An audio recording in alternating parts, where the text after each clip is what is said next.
እንዳልኩ ከኔ ጋር መገናኛው አማራ ላይ ያለው ጥላቻ አማራ ላይ ያለው አብኖች ላይ ያለው ጥላቻ ለአማራ ብሔራተኝነት ያለው ቁጣ ነው ከኔ ጋር ያገናኝ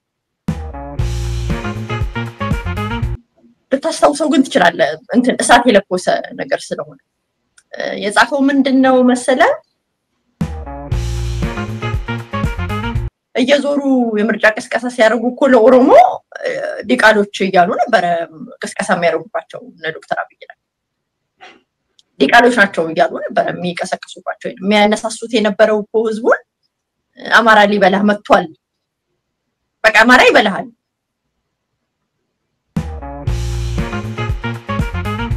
በኋላ ታየ ወዲያው ሮጦ ወጣና ማስታወሻይም ጠፍቷል ከማስታወሻ ጋር አብሮ 2 ሚሊዮን ብር ጠፍቶብኛል በጣም አደገኛ ሰው መሆኑን እኔ ዛን ጊዜ ነው እነሱ ሂደቱን ተከትለው መሬቱን ወሰዱ ማልማት ጀመሩ የወተት ማቀነባበሪያዎቹን ማምጣት ጀመሩ ማሽኖች ምናምን ማስገባት ጀመሩ ቦታውን አስተካከሉት ላሞች ምናምን ገቡ ማለት ነው ቦታው ላይ አው ኦሮምኛ ቋይን ነገር ልክ ሰውየው ኦሮሞ እንዳልሆነ የመገፍተር ስራ ሲሰሩ ነበር አሁን ደግሞ ቢያዩት እነ ጀዋርም ጠቅላላ የኦሮሞ ብሔርተኛ እንትኑን አንቀሳቃሽነን የሚሉ ሰዎች ቢያዩት ኦሮሞ ያሳቻለምና የተነሳው አማራ ስለሆነ እንግዲህ በዛ በኩል ሰው ጠቅላይ ሚኒስትሩ አማራ ይጣላል ብለን ብንለኩስ ምንም ሆነ ምንም ይሄን ነገር ለመፈንገል ሊጠቅመን ይችላል ብለው አስበው ሊሆን ይችላል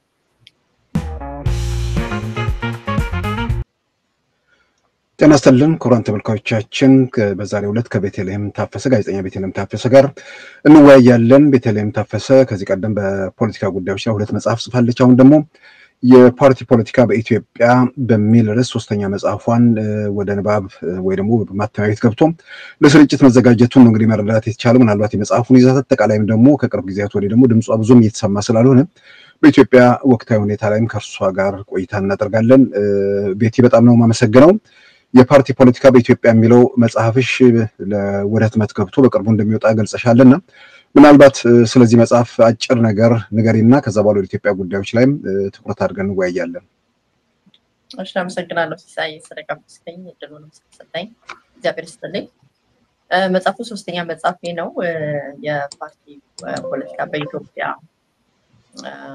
እድገቱን አጀማመሩ እና እዚህ የደረሰበትን ስርጭቱን የሚናገር መጽሐፍ ነው በተቀራራው እስካሁን ድረስ የከሰሙትንም ያሉትንም የፖለቲካ ፓርቲዎች የሚነካካና በዛ ላይ ደግሞ ሰዎችንም የፖለቲካ ሰዎችንም የፓርቲ ሰዎችንም ያነጋገረ መጽሐፍ ነው ወደ ማተሚያ ቤት ሄዷል አሁን ማተሚያ ቤት ነው የሚገኘው ከጥቂት ቀናት በኋላ ይወጣል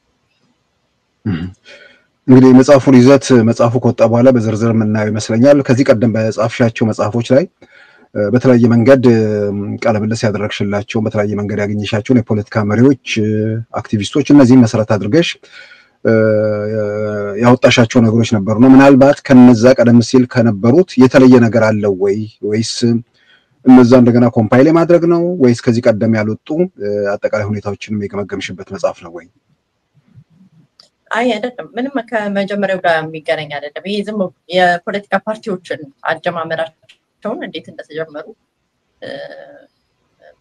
የጎልማሳ እድሜ ያላቸው የፖለቲካ ፓርቲዎች በኢትዮጵያ ሲመሰረቱ መሰራታቸው እሱን የሚናገርና የፖለቲካ ፓርቲዎችን ነገር የሚዳስስ እንጂ ግለሰቦችን ሁኔታ ልክ ከዚህ ቀደም እንደነበረው ትዝብቴን ያካፈልኩበታል ይሄኛው ወደ ፓርቲ ፖለቲካ ያዘነበለ ነውና ተመሳሳይ አይደለም በርግጥ ሰዎችን ቀለም ይቀርባል ግን በይዘቱም በመልኩም የተለየ ነው ይሄ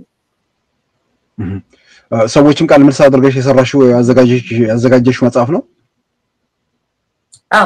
ሰዎችን ቃለ መጠይቅ አድርጌበታለሁ። በፓርቲ ፖለቲካ ውስጥ ያለፉ ትልልቅ ሰዎችን አነጋግሬበታለሁ። የኢትዮጵያ የፖለቲካ ፓርቲዎችንም አጥንቼባቸዋለሁ። እሱ ነው ሲወጣ በተሻለ እንነጋገርበታለን። ኦኬ፣ አመሰግናለሁ ቤቲ። እንግዲህ ምናልባት በኤልቲቪ ነበር የምትታወቂው። ከዛ በኋላ ደግሞ የራስሽ ቤት ሾው የሚባል ነበር።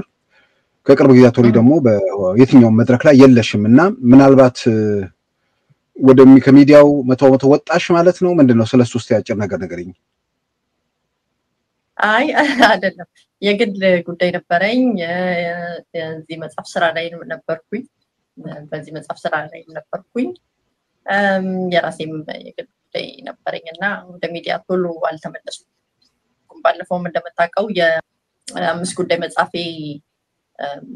ቢዚ ስለሚያደርገኝ ለመዘጋጀት እንግዶችን ለመጠየቅ እና በዛ ላይ ጊዜ ለመውሰድ አልቻልኩም። በዛ ምክንያት ነው። ግን እከታተላለሁ። የኢትዮጵያን ፖለቲካም የዓለምንም ፖለቲካ እየተቀያየረ ነው እንደምታውቀው። የዓለም ፖለቲካ የዚህ መካከለኛው ምስራቅን ነገር እከታተላለሁ፣ አያለሁ። የእኛን ሀገር ፖለቲካን እመለከታለሁ። የእኛ ሀገር ፖለቲካ እንደምታውቀው በመልኩ ትንሽ ከሌላው ሌላ ዓለም ከደረሰበት ወይም ሌላ ዓለም ካለበት ሰጣ ገባ በጣም የተለየ ነው የኛ ሀገር ፖለቲካና ትንሽ እንትን ነው ይጨንቃልም ምናምን። ግን እከታተላለሁ፣ አያለሁ። ያው በእኔ አረዳድ እኔ ብዙ ጊዜ እንደምናገረው ወደ ሚዲያ ላይ ስቀርብ እኔ ትልቅ ሚዲያ ስመራ የነበርኩ ሰው ነኝ፣ ጠያቂ ነኝ።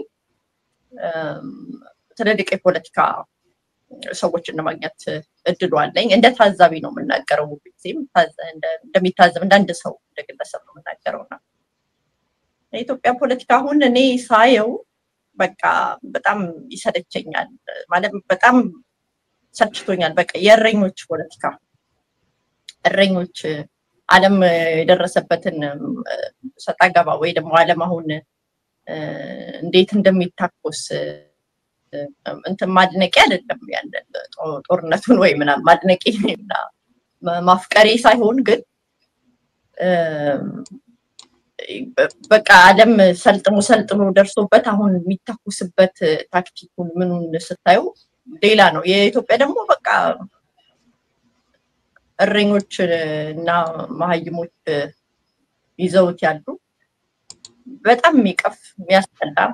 አሁን ደግሞ ባላዩ ነው የምመርጠው፣ ግን አማራጭ የለኝም። ደግሞ ኢትዮጵያ ሀገራችን ስለሆነች አያለው፣ እከታተላለሁ። በሽመል ባርጩሜ የሄሊኮፕተር ጣልን ሲባል እሰማለሁ። የፖለቲካ ዲስኮርሶቹን አያለው። ለመናገር ብዙ ፈቃደኛ አይደለሁም። ምንስ እናገራለሁ? እኔ እንዳልኩ እንደታዛቢ ብቻ ነው አስተያየት የሚሰጠው።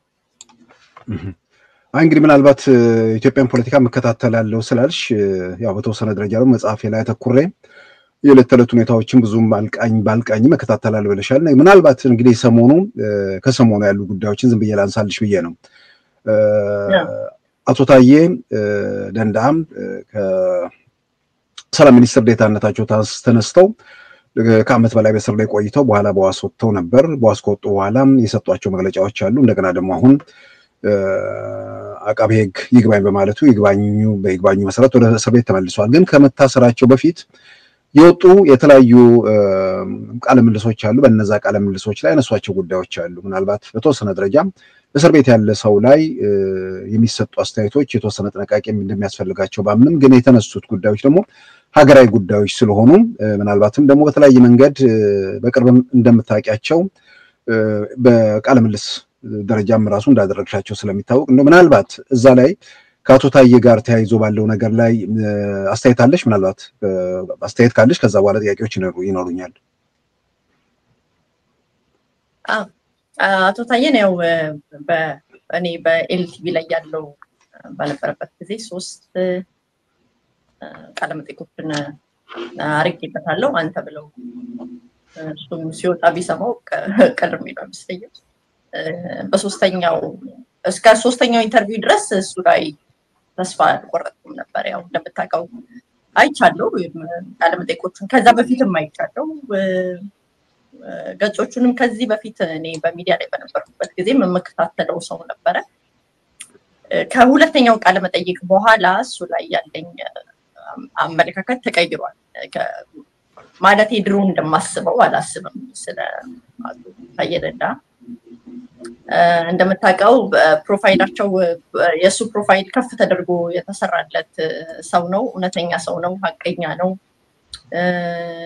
አይዋሽም እሱን የሚያክል በቃ ሚዛን የለም ተብሎ ከፍተኛ ፕሮፋይል የተሰራለት ሰው ነው ይሄንን ሲያረግለት የነበረው በዋናነት እኔ ማስተዋወሰው ስዩም ተሾመ ነው እና ታማኝነት አግኝቶ ታየ ደንዳን የሚያክል እውነተኛ ሀቀኛ ሰው የለም ተባለ እኔም ማምነው እንደዛ ነበር እስከ ሶስተኛው ቃለ መጠይቅ ድረስ በሶስተኛው ቃለ መጠይቅ በኋላ ተጣጣ ከዛ ፊት እንደዛ አይነት ቃለ መጠይቅ አድርጌለት አላውቅምና በጣም ኃይለኛ ነበር የሶስተኛው ቃለ መጠይቅ ከዛ በኋላ በቃ ተቆራረጠን እና መታስተውስ ከሆነ ሲሳይ የመጀመሪያ እሱ ጽፈት ቤት ኃላፊ በነበረበት ጊዜ ነው ሄጄ ያነጋገርኩት የኦዴድ ጽፈት ቤት ኃላፊ ነበረ ካልተሳሳትኩ እንትኑን ማረጉንና ፌስቡክ ላይ በጣም የሚያስደነግጡ ነገሮችን ይጽፍ ነበር ወደኋላ ተመልሶ አሁን ቢታይ ቢከለስ ካላጠፋቸው በጣም የሚያስደነግጡ ናቸውና እኔ ታየ ደንዳ ብልጽግና እንዲጠላ አስቦም ሆነ ሳያስብበት ሰርቷል ብዬ ነበር ማምነው በሰዓቱ የፓርቲ ዲሲፕሊንን አይከተልም ከፓርቲ ሰዎች በተለየ ሁኔታ እዛ አካባቢ ፖለቲካ ሰዎች የሚታወቁ ሰዎች ከሚጽፉበት በተለየ ሁኔታ በጣም በሚያስደነግጥ ሁኔታ ይጽፍ ነበርና ምንድነው አንተ ስራ አክቲቪስት ነህ የመንግስት ባለስልጣን ይሄ የምትጽፈው እዚህ ላይ ፌስቡክ ላይ ስትለቀልቅ የምትውለው የመንግስት አቋም ነው ወይንስ የግልህ ነው ብዬ ጠየቅኩት እና ከዛ ቃለ መጠይቅ በኋላ ያው አልተገናኘንም ቃለ መጠይቁ ከተላለፈ በኋላ ተቆረጠብኝ ምናምን አለ ግን ቃለ መጠይቁን በሐሳብ ደረጃ አልቆረጥኩበትም 40 ደቂቃ ብቻ መተላለፍ ስለነበረበት 40 ደቂቃ እንዲሞላ በጣም የተወሰኑ ሐሳብ ሳይሆን መከርከም አይነት ማስተካከያዎች ማሸጋሸግ ነው ይሰራውና ተቆርጦብኛል አለ አኮረፈ ከዛ በኋላ አልተገናኘንም ግን በግዴ ከዛ ኢንተርቪው በኋላ ለሱ መሰጠው የነበረው ይሄ ሀቀኛ ነው እንትን ነው ምናምን የሚባለው ቀደም ብዬም አልቀበልም ነበር እንዳልኩ ይሄን ፕሮፋይል ሲሰራለት የነበረው ስዩም ተሾመ ነበር አሁን ሐሳቡን ቀይሮ ስዩም አላውቁ ምናልባት እንግዲህ ሶስተኛው ቃለ መልስ ድረስ ስለሱ የነበረኛ አመለካከትና ከሶስተኛው በኋላ የተለየን የሚል ነገር አንስተሻልና ሶስተኛው ላይ የጠየቅሽው ጥያቄ አቶ ታየን አስከፋው ወይ ደግሞ ያንን መሰረት አድርጋችሁ ሁለተኛ ከዛ በኋላ ኢንተርቪው አላደረግሽም ስለዚህ እዛ ላይ አክቲቪስት ነው ወይስ ፖለቲከኛ ብለሽ ወይ ደግሞ አክቲቪስት ነው ወይስ የመንግስት ባለስልጣን ነው ብዬ ጠየቅኩት በዛ ቅርብ ብሎታል እንደገና ደግሞ ቃለ መልሱ ተቆርጦብኛል የሚል አቋም ወይ ደግሞ ስሜታ እንትን ብሏልና በዛ የተነሳ ከዛ በኋላ አልተገናኘንም አልሽ ያ ነው በቀደም ሲል ስለሱ የነበርሽን አመለካከት የለወጠው ወይስ ምንድነው አመለካከትሽ ላይ ለውጥ ያመጣው አይደለም ቀደም ብዬ ከዛ በፊት ያው እንደነገርኩ እኔም እንደዛ ነበር ማለት ሚዲያ ላይ እንደተሰራለት ፕሮፋይል ሀቀኛ ነው እውነተኛ ነው እሱን የሚያክል ሰው የለም እንደው ስዩም ተሾመማ ፍትህ ሚኒስትር ካልሆነ የለም ቦታው ሁሉ ይጠቁም ነበር ስዩም በገጹ ላይ ታየን የሚያክል እውነተኛ ሀቀኛ ሚዛናዊ ሰው አልነበረም ብሎ ያስባል ግን በመጀመሪያም ገና ስንተዋወቅ እኔና ታየ ስንተዋወቅ እኔ አይደለው እሱ ነው ወደኔ የመጣበት ምክንያት ከበዛው በፈረደበት በአብን ሊቀመንበር ኢንተርቪው ነው እሱ ኢንተርቪው እንደምታውቀው ሁሌም እንደምናገረው በድንገት ከእንቅልፌ ስነሳ እኔ ጧት ማታ በሰላም ተይቼ ጧት ስነሳ የቴሌቪዥን ፕሮግራም ተላልፎ እኔ ደግሞ ዝነኛው የተነሳውበት ጧት ነበርና በዛ ምክንያት ነው እሱ አፕሮች ያደረገኝ ግን ደግሞ እንደዛ አምን ነበር እንደነገርኩ ግን ፌስቡክ ላይ የሚጽፋቸው ነገሮች እኔ በግሌ ግምገማዬ የብልጽግና እንዲጠላ አውቆም ይሁን ሳያቅ አድርጓል። በተለይ ወጣቶቹ እንደውም አንዳንዶቹ ብረት አንስተው ወደ ጫካ የተቀላቀሉት ለዚህ ማቀርብለት ጥናት የለኝም ግን የተቀላቀሉት እንደውም በታየ ሁኔታ ነው ብዬ ነው ማሰብ። በጣም ይሳደባል፣ በጣም አጸያፊ ነገሮችን ይጽፋል፣ ከፍተኛ ብሽሽቅ ውስጥ ነበረ እና ለዛ ነው አክቲቪስት ነህ ወይስ ምንድነው አንተ የሥራ ድርሻ በሚል የተጨቃጨቅ ነው። ከዛ በኋላ በቃ እንደተለመደው እኔ በፕሮግራሙ በተላለፈ እንትን ታየን አዋረደች ተብዬ በቃ ስደበደብ ስቀጠቅ ለአንድ ለሁለት ሳምንት አለፈ። ከዛ በኋላ ግን ያው ግንኙነታችን እኔና እሱ እንደድሮ ባይቀጥልም እስካሁን እስካለበት ሁኔታ ግን ያው አማራጭ የለኝ መከታተለው ሰው ነው አገሪቱ ውስጥ የነበረ ባለስልጣን ስለነበረ ምናልባት ቤት ግልጽ ተደረጋለው ወደሱ መጣለን።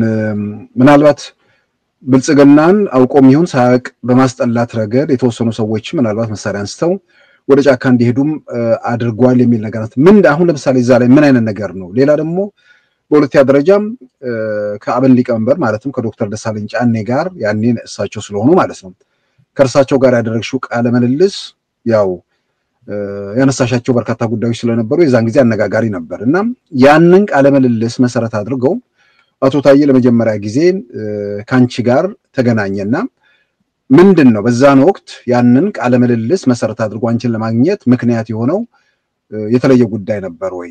ምናልባት እንግዲህ ሁለቱን ነገሮች አንደኛ በአውቆሚውን ሳያቅ ብልጽግናን እያስጠላ ነው፣ በሌላም በኩል ደግሞ ዶክተር ደሳለኝን ካነጋገርሽ በኋላ አንቺን ለማግኘት የሞከረበት ሁኔታ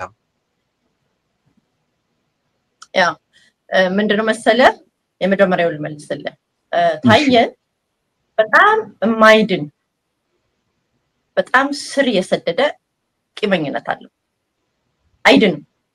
ይሄን አይቼዋለሁ ገምግሜዋለሁ። ምንድነው ብለህ ካልከኝ ታየ በዩኒቨርሲቲ ትምህርት ውስጥ በዩኒቨርሲቲ ህይወት ውስጥ ኦነግ አባል ነበረ እንደምታውቀው እሱም ይናገራል። በቅርብ የሰጠውን ኢንተርቪው አይተው ከሆነ ቃለ ምልልሱን ኦነግን ለመቀላቀል ወደ ሐረርጌ የሄደ ነው የታሰረው። የምታስታውሰው ከሆነ ማለት ነው። ቃለ ምልልሱ ላይ አስተዋለ። ያ እና እሱ ያን ጊዜ ወደ ሐረርጌ ኦነግን ለመቀላቀል ሲሄድ ራሳቸው ኦነጎች ለወያኔ ጠቁመው አሳሰሩኝ ብሎ ነው የሚያምነው። አስተውለህ ሰምተው ከሆነ ዝርዝሩን መናገር አልፈልግም ይላል። ምክንያቱም አሁን ከኦነግ ጋር ጨርሷል። በቀሉን ኦነግ ላይ በረዶ አዝንቦ ተኩሶ የመንግስት ስልጣኑን ተጠቅሞ እስኪበቃው ድረስ ኦነግን ተበቅሏል እሱና አሁን አይፈልግም እሱን መናገር እንጂ ታየ ወደ ሐረርጌ ሲሄድ ኦነግን ለመቀላቀል ሲሄድ ያሳሰሩኝ ኦነጎች ናቸው ብሎ ያምናል። ስለዚህ ከፍተኛ በቀለኛ ነው እንዳልኩ በጣም ስር የሰደደ ነው ቂመኝነቱ። እሱን ተከትሎ ብሽሽቅ ነው የጀመረው። ብሽሽቅ ጀመረ። እኔ በነገራችን ላይ የኦነግ ወጣት ልጆች ወይም የኦነግ አባላቶች በስራ አጋጣሚ የማገኛቸው የኦነግ ደጋፊዎች በብስጭት ተቃጥለው ሲያለቅሱ አይቻለሁ። እሱ በሚጽፍ እንባ ነው መነቅር ቀልድ እንዳይመስል ዝም ብሎ የመነጫነጭ ምናምን አይደለም ማልቀስ እና ያን መንግስት የሰጠውን ስልጣን ተጠቅሞ እስኪያቀለሸልሻቸው ድረስ ተበቅሏቸው ያው በስድብ ነው በብሽሽቅ ነው እና አንዳንዶቹ የመንግስት አቋም ነው ብለው ያስቡ ነበር። የታየ የግል መልከታ ብቻ ሳይሆን የብልጽግና እንደ አቋም የሚያራምደው ነው ብለው ነበር የሚያስቡትና ኦነግ ሸኔ ለምሳሌ የሚላቸው ኦፊሻሊ እሱ ነበር። ኦነግ ሸኔ ማለት የብሽሽቅ ስማቸው ነው፣ የቅጥል ስማቸው ነው። የነሱ የሚወዱት ስም አይደለም። አስተውለህ ሰምተህ ከሆነ ኦነግ ሸኔ አትበሉም ይላሉ። በጣም ነው የሚበሳጩት። ይሄን ለብሽሽቅ ኦፊሻል ስማቸው ሚዲያ እንዲጠቀምበት ያደረገው ታየን ተበቅሏቸዋል እስኪበቃው ድረስ ማለት ነው። ከዛ ቀጥሎ ያው ወያኔ ነው ደግሞ ያሰረኝ ያሰቃየኝ ስለሚል ወያኔዎችን ደግሞ እንደዛው እስኪ በቃው ድረስ እነሱንም ተበቅሏል በሌላ ሳይሆን ይሄ እንዳለ እንደነገርኩ የመንግስት ስልጣኑ በመጠቀም በስድብ በዘለፋ ወደ ኋላ ተመለሰ ፌስቡኮቹን መቋቋም አትችልም አሁን ብታያቸው አንዳንዶቹ ጠፍተው ካሉ በስተቀር እና እሱ ነው ያው ማይድን ፍጹም ማይድን ቂመኝነት አለበት አሁንም ያንጸባርቅ ያለው እሱ ቂመኝነት ነው ሌላ ሁለተኛው የጠየቀኝ ጥያቄ ከአብን ሊቀመንበር ጋር ያደረጉት ቃለ መጠይቅ ወዶት ነው በጣም በቃ አድንቆኝ ምሳ ጋብዞኝ በጣም ወዶት በርቺ ብሎኝ ነው የተለያየ ነው በዛ ነው ጥብቃችን ይገባል ምን ወደደው በቃ ያው ሌላ ሰው እንደወደደው ታየኮ ብሔረተኛ ነው የኦሮሞ ብሔረተኛ ነው ታየና በጣም ነው የወደደው ታየ ብሔረተኛ እኮ ነው የኦሮሞ ብሔረተኛ ነው እንደነገርኩ ብስጭቱም ከኦነጋ ያለው ብስጭት እኮ እሱ ከጥቂት ሰዎች ግለሰቦች ጋር አሳስረውኛል ወያኔን ጠቁመው ሚል ካልሆነ እኮ ታየ ብሔረተኛ ነው እንደ ብሔረተኛ የወደደው ይመስለኛል ብቻ በጣም በደስታ ምሳ ጋብዞኝ ነው የተለያየ ነው ከዛ በኋላ እንደዋወል ነበር ከኔ ጋር አንዳንድ እኔ ላይ የሚደረጉ ጫናዎችን ከተማ ውስጥ ምንም በሰማ ቁጥር በቃ ብስጭት ነው የሚለው ይደውልልኛል ምናምን እነዛ ናቸው አብኖች ናቸው እነሱ ናቸው አይላልና አሁን ሰሞኑን ያያዩት ነበር ቃለ መጠይቆቹን አይ ቲንክ ወደዛ እንመጣለን ብዬ አስባለሁ ቃለ መጠይቆቹ ላይ አያጃስተ ይተሰጣል እንግዲህ ወደ ምናልባት ያው አሱታየን ስላነሳን በዋናነት በመጽሐፍሽ መሰረት አድርገን መጽሐፍሽ ላይ ደግሞ በተለያየ መንገድ ያነጋገርሻቸውን ሰዎች ከዚህ ቀደም በመጽሐፍሽ አመልክተሻል ወይ ደግሞ ታሪካቸውን በተወሰነ ደረጃ በአነጋገርሻቸው ሰዓት የነበረ ሁኔታ አንስተሻል አሁን ደግሞ ሌላ በኢትዮጵያ ፖለቲካ ፓርቲዎች ታሪክ ላይ መሰረት አድርገሽ መጽሐፍ እየጻፍሽ መሆኑን ነው እንግዲህ ያነሳነው ከዛ ጋር ተያይዞ እንግዲህ በዚህ ሂደት ውስጥ ከምታውቂያቸው ወይ ደግሞ ካነጋገርሻቸው ሰዎች አንዱ አቶ ታዬ ደንዳ ናቸው አቶ ታዬ ደንዳ አሁን በኢትዮጵያ መገናኛ ብዙሃን አካባቢ ላይ መነጋገሪያ ሆነዋል መነጋገሪያ ደግሞ የሆኑት ምናልባት የኢትዮጵያ ፖለቲካ ከሐሳብ ትግል ይልቅ ወደ ተለያየ መንገድ ወደ ምንድነው ወደ ስም ማጥፋት ለበለው ወይ ደግሞ አሉባልታ ለበለው ወደዛ ነገር የወረደ ነገር የሚመስል ነገር ስላለና በተለይ ደግሞ እርሳቸው መንግስት ባለስልጣን ስለነበሩ በቅርቡ የተናገሯቸው ነገሮች ምናልባት በርካታ ጉዳዮች ተነስተዋል በዋናነት ግን በሆነ ማህበረሰብ ላይ ጠቅላይ ሚኒስትሩ በተለይ በአማራ ላይ አማራን ይጠላሉ አማራን አጠፋዋለሁ ብለዋል የሚል ነገር ተናግረዋል በሌላም በኩል ደግሞ ከቲፒኤልኤፍ ጋር የነበረው ጦርነት ሁለተኛው ዙር ወደ አማራ ክልል እንዲገባ ሆን ብዬ ነው የለቀኩት አሉኝ የመጀመሪያውንም ከቲፒኤልኤፍ ጋር የነበረውን ጦርነት እያወቀን ያደረግነው ነገር ነው ፕሮቮክ አድርገናቸው የፈጸሙት ነው የሚል ነገር አንስቷል ያው እንግዲህ አጠቃላይ ነገሮችን መመዘን ግራቀኝ ማየት ለሚችል ሰው ብዙ እንትን የሚል አይደለም ምናልባት ቤቲ ወደ አስተያየቱ ከመሬት በፊት ምናልባት ስለ አማራ የተናገሩት አቶ ታዬ እሱን እንስማው ያው ካድሬው እንዳይሸሽ ለማረጋጋት ይሆን እንዴ ደሞ ትላለ ማለት አው ሰምቻለሁ እነገሌ ላጠፋ ነው ስለ አማራን አጠፋዋለሁ በአካባቢው ፖለቲካ ምናምን ተብሎ በጣም ሲምጠርቶ ምናልባትም ያው የሚሆነው ስለማይታወቅ አማራን ላጠፋ ነው አለ ምስጢሩ ነው እንዳይቀር ለምን አፉን አውጥቶ እንደዚህ አማራን ላጠፋ ነው ብሎ እንደዚህ ነገረ አዎ ያፈረስኩ ነው አለ እንግዲህ ምናልባት ጠያቂውንም ታውቂዋለሽ ምናልባት አንድ ቃል መልስም አይቻለሁ ቅርብ ትንሽ አንድ አመት ምናምን አካባቢ የሆነ እዛ ላይ ደግሞ እሱም የሚያነሳው ነገር አለ ሊያው ቆርጦ ጠቅላይ ሚኒስትር አብይ ኦሮምኛ እንኳን መናገር ጀመር የለመደው አሁን ስልጣን ከያዘ በኋላ ነው የሚል ነገር እንዲያን ነገር በአጠቃላይ ፖለቲካው በእንደዛ በመወነጃጀል ወይ ደግሞ ይሄ በስም ማጥፋት ላይ ተመሰረተ ይመስላል የተጨበጠ ነገር ሆኖ የሆነ ማህበረሰብ ላይ የሆነ ህዝብ ላይ ችግር አደጋ ለማግደቀን የመጣ ኃይል ቢኖር ሁሉም ኢትዮጵያዊ የትኛውም ጫፍ ያለው ማውገዝ መቃወም አለበት ግን በግሌም የገመገምኳቸው በተለያየ መንገድ የምንረዳቸው ነገሮች አሉ ግን አንቺ ምናልባት ያንቺም በዚህ በኩል ላይ የተነሱ ነገሮች ላይ አስተያየትሽን እስቲ እንትበይኝ ነው አይቻለሁ ይሄን ቃለ መጠይቅ ይሄን ብቻ አይደለም ከዚህም በኋላ ያወጡትን ለኔም ነግሮኛል ባሉ ነገሮችን እንትናንም አጠፋለሁ አለ እንትናንም ብሄርኮ አጠፋለሁ አለ ሲባል ሰምቻ አውቃለሁና በቅርበት ከኦሮሞ ፖለቲከኞች ጋር ራሴም የዘር ሀረጌ ከኦሮሞ ውስጥ እንደመመዘዙ ቅርበት ነበረኝና አውቃለሁ ሳነጋግራቸው ነበረ መልከታቸውን አውቃለሁ እንደውም በአምስት ጉዳይ መጻፌ ላይ ጽፌዋለሁ ጠቅላይ ሚኒስትሩ በጣም የሚጠሉት ገና ወንበራቸው ሳይደላደል ገና ለኢትዮጵያ የሚያረጉት ማረጉት ሳይታወቅ ገና ከመምጣታቸው በአማሮች ከፍተኛ አቀባበል አረጉላቸው እንደምታውቀው ማለት ነው እና ብሽሽቁ ከባድ ነበረ በጣም ማለት በመላው ኢትዮጵያዊ ነው የተወደዱት እሳቸውና ነገር ግን በዚህ በአማራው አካባቢ በኢትዮጵያኒስቱ የሚባለው የአንድነት ኃይሉ ላይ የነበራቸው አቀባበል ከፍተኛ ነበርና ከዛ በዛ ያንን ተከትሎ የኦሮሞ ብሔረተኞች ደስተኞች አልነበሩም ይሄን በቃ እየየ ነበረ ማለቃቀስ ነበረ አማራ ናቸው አማራን ያቀርባሉ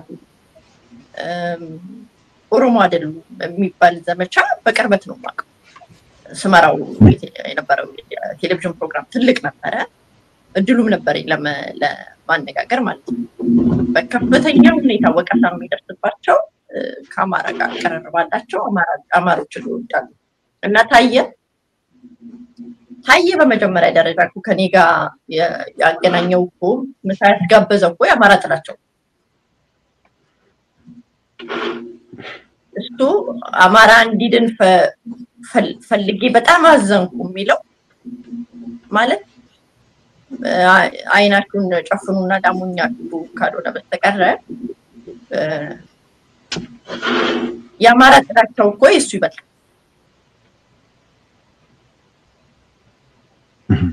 ምን እንዴት ማለት የአማራ ጥላቸው አብሬው አልተማርኩም የትም አያቀኝም ውለታ አልሰራሁለትም ያብንን ሰውዬ አዋረደች በሚል እኮ ነው የምሳግራ ያቀረበ ፊቱ ላይ እኮ ይታይ ነበር የአማራ ጥላቸው እነዚህ እኮ ቃል መጠይቅ የሚያደርግለት ሰውዬ እኮ ራሱን እየነቀነቀ በጣም በቃ በድንጋጤ ራሱን እንደዚህ እየወዘወዘ አማራን አጠፋለሁ አለ እንደዚህ ብሎ አፉን አውጥቶ ቢለው ከጥቂት ጊዜ በፊት ኦሮምኛ ራሱ አይችልም ጠቅላይ ሚኒስትሩ ብሎ ይናገር ነበር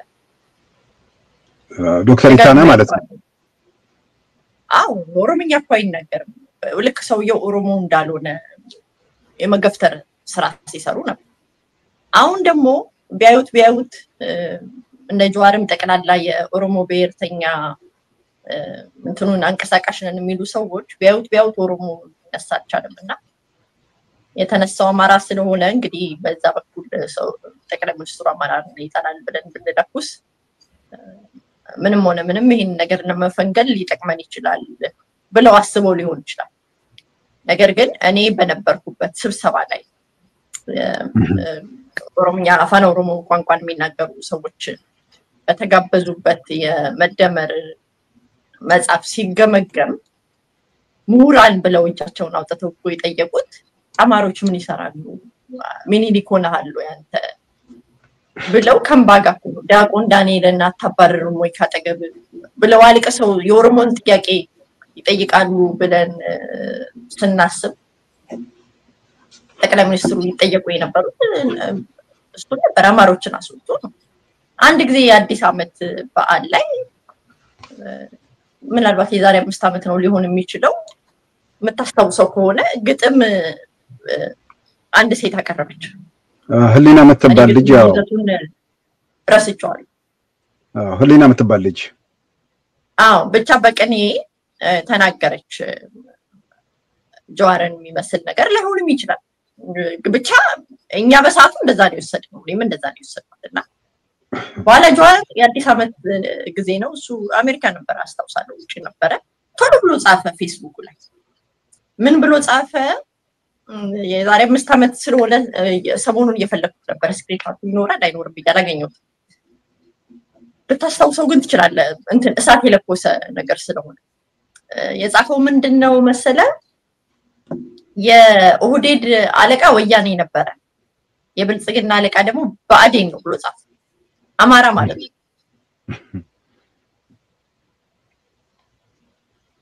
ብአዴን ብሎ ጠራው እንጂ ያው አማራ ማለት ነው እንደዛ ነው ይዘቱ ብሎ ይጻፈውና ከፍተኛ ብስጭት የነበረው ለምሳሌ የኢትዮጵያን የመሩ ሰዎች ሐውልታቸው ተሰርቶላቸው ነበር በቤተ መንግስት አለመሰራት የማይችልም ሀገር የመሩ ሰዎች ናቸው ኢትዮጵያን የመሩ ሰዎች ናቸው ያጠፉት ያለሙት እንዳለ ሆኖ ሰዎች ስለሆነ ያጠፋሉ ያለማሉ ሁለቱንም ተሸክመው ይዞ እሱ ሲሰራ ከሌንጮ ጋር ወጥቶ ጀዋር አኖሌ ነበር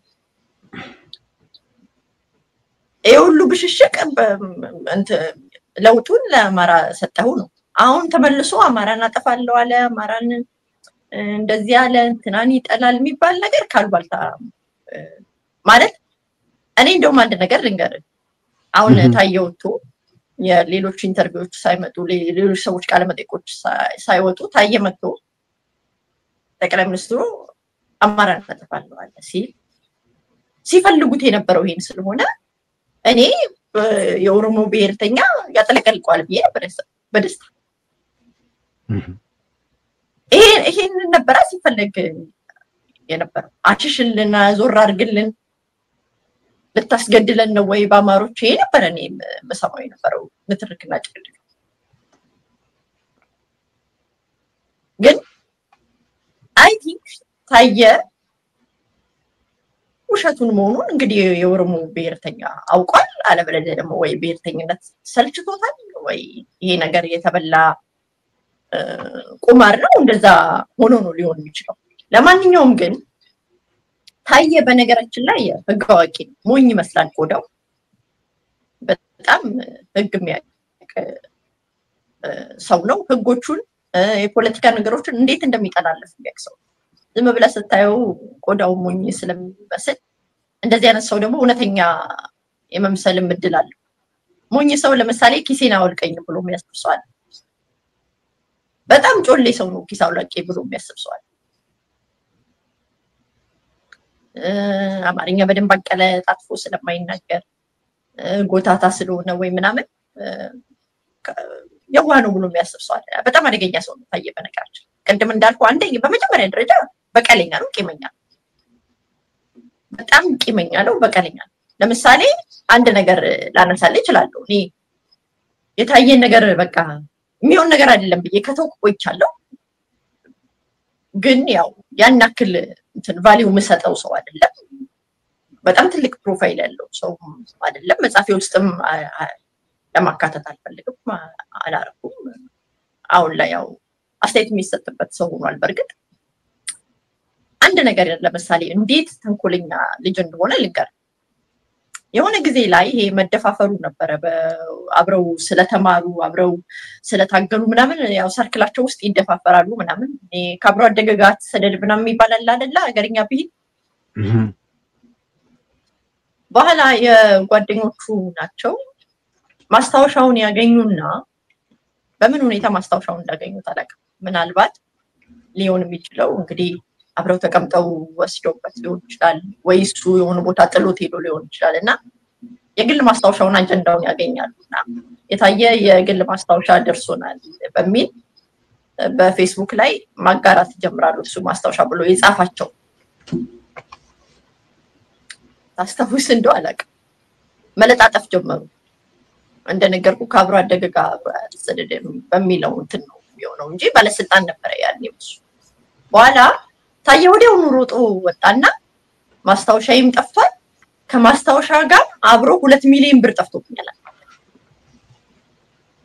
በጣም አደገኛ ሰው መሆኑን እኔ የዛን ጊዜ ነው ይሄንን እኮ ውሸት መሆኑን ሁሉ ሲያውቅ ይሄ በአደባባይ የተገለጸ እኮ ነው አይኑን በጨው አጥቦ ሚዲያ ላይ ሄዶ ስለ 2 ሚሊዮን ብሩ ሲያስረዳ እኔ ከምሬ ነው የምነግርህ እኔ በቃ በጣም የታየን ነገር የዛኔ ነው እኔ የዘጋሁት እኔ አሁንም አስተያየት ባልሰጥ እመርጣለሁ እሱ ላይ። ምክንያቱም እኔ የፖለቲካ ኢንተረስት የለኝም፣ ስልጣን አልፈልግም፣ በሰላም መኖር ነው የምፈልገው። ግን አለርጂ ነኝ፣ የውሸት አለርጂ ነኝ። በቃ የሆነ ሰው አሁን አለርጂ ሆኖ ፒነት ከተብት ሰጠው ወዲያው ነው አይደል ሪአክት የሚያደርገው ሰውነት። እኔም እንደዛ ነኝ። ይሄን ነገር ከእውነት አንፃር ብቻ ነው የምናገረው እንጂ ታየ ምናምን ይለወጣል ወይ ደግሞ ሆነ ነገር አመጣለሁ ወይ ደግሞ ታየ ላይ ዘመቻ አስነሳለሁ ምናምን ብያለሁ። ያቺን 2 ሚሊዮን ብር አስተሳሰራት ህግ ስለሚያውቅ ሚዲያ ላይ ወጥቶ በቀደም ደግም እየሰማሁት ነበር እሱን ቃለ መጠይቅ ዛሬ 5-6 ዓመት ነው የሰጠውና ምንም አይኑ አይርገበገብም ሲዋሽ። ውሸት እኮ እንደሆነ ይታወቃል። ግን ውሸት ነው እንዴት አወቅሽ ቤቴ? ብር አለመጥፋቱ ብር አንደኛ ይዞ አይዞርም።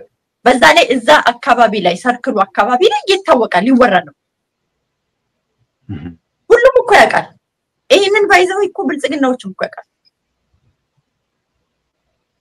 ይሄንን እኮ ገንዘብ እንዳልተዘረፈ እኮ ዛሬ በተጠይቃቸው እኮ ይነብ ይሄን ሁሉም ያውቃል። ግን በሰዓቱ ያለውን ያንን እዛ አካባቢ ያለውን ጽንፈኛ በቃ በሱ ምላስ ነው የሚቻለው ይደብድብ ተብሎ ተፈቅዶለት ሊሆን ይችላል። እንደ መጨረሻ ልጅ ሲሞላቀቅ እና የፈለገውን ሲጽፍና ሲረገም ሲሳደብ የኖረ ሰው ነው።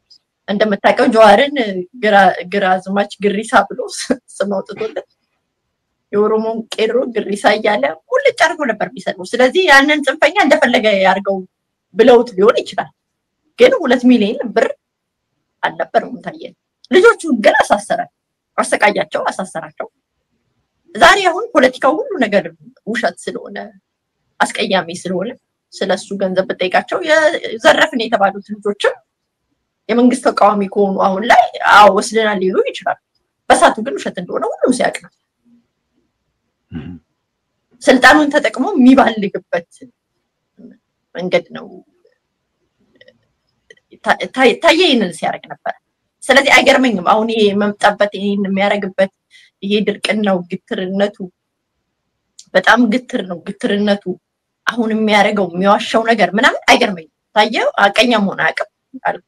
ስዩም ነው ይሄን ፕሮፋይል ይሰራለት። ሞኝም አይደለም፣ በቀለኛ ነው። ወደፊት ግን ምንድነው የሚሆነው መሰለ?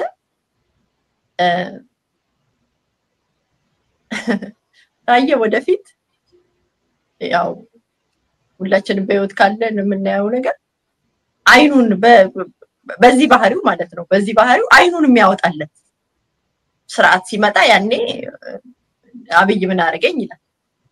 ልክ አሁን ዋት ምን አረገኝ እኔ ምን በደለኝ እንደሚለው በዚህ ባህሪው አይኑን ጎልጉሎ የሚያወጣለት ሲያገኝ ያረጋል። ከዛ በተረፈ እኔና ለንጮ በተደጋጋሚ ስናነሳ የነበረው ብልጽግና ለምንድን ነው መልስ የማይሰጠው? ለምንድን ነው መልስ የማይሰጠው? በሸኔነት እየተከሰሰ በዚህ ደረጃ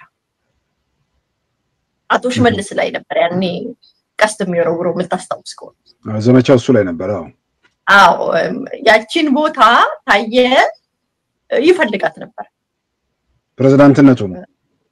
አቶ ሽመልስ መጀመሪያም በሹመት ሲመጣ የምክትል ቦታ ነው አይደል ያዘው። በምክትል ርዕሰ መስተዳድርነት ነው የመጣው። አዎ እና ታየ ዋናዋን ቦታ ይዛታለሁ ኦሮሚያን መራለው ብሎ የጎመጀና የተመኘ ነው መስለኝ። በነገራችን ላይ ስልጣን ማይወድ ይመስላል እንጂ ታየ በጣም ስልጣን ይወደው በነገራችን እስከማቀው በኔ ግምገማ እስከተረዳው ድረስ ማለት ነው።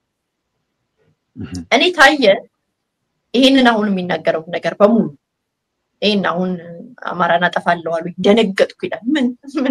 ምን ይደነግጣል? ይሄ እኮ የታየ ህልም ነበር እኮ። መቼ ነው ለብሔሮች ለአማራ ምናምን ተቆርቋሪ ሆኖ ደነገጥኩ የሚለው? ታየ ደንግጦ ማለት በጣም ደነገጥኩ። እኔ ግን ይሄንን ጠቅላይ ሚኒስትሩ 2 መስመር የስንብት ደብዳቤ ከመጻፋቸው በፊት ቢለቅ ኖሮ ክብር ይኖረኝ። ልክ ደብዳቤው ሲደርሰው መሳደብ መራገም ከሚጀምር እንደዚህ አይነት እሱ እንደሚለው በዚህ ደረጃ የተበላሸ ድርጅት ከሆነ በዚህ ደረጃ በጣም የበሰበሰ ድርጅት ከሆነ ምን ይሰራል እዛ ውስጥ? እሱን የመሰለ አቀኛ ሰው እንዴ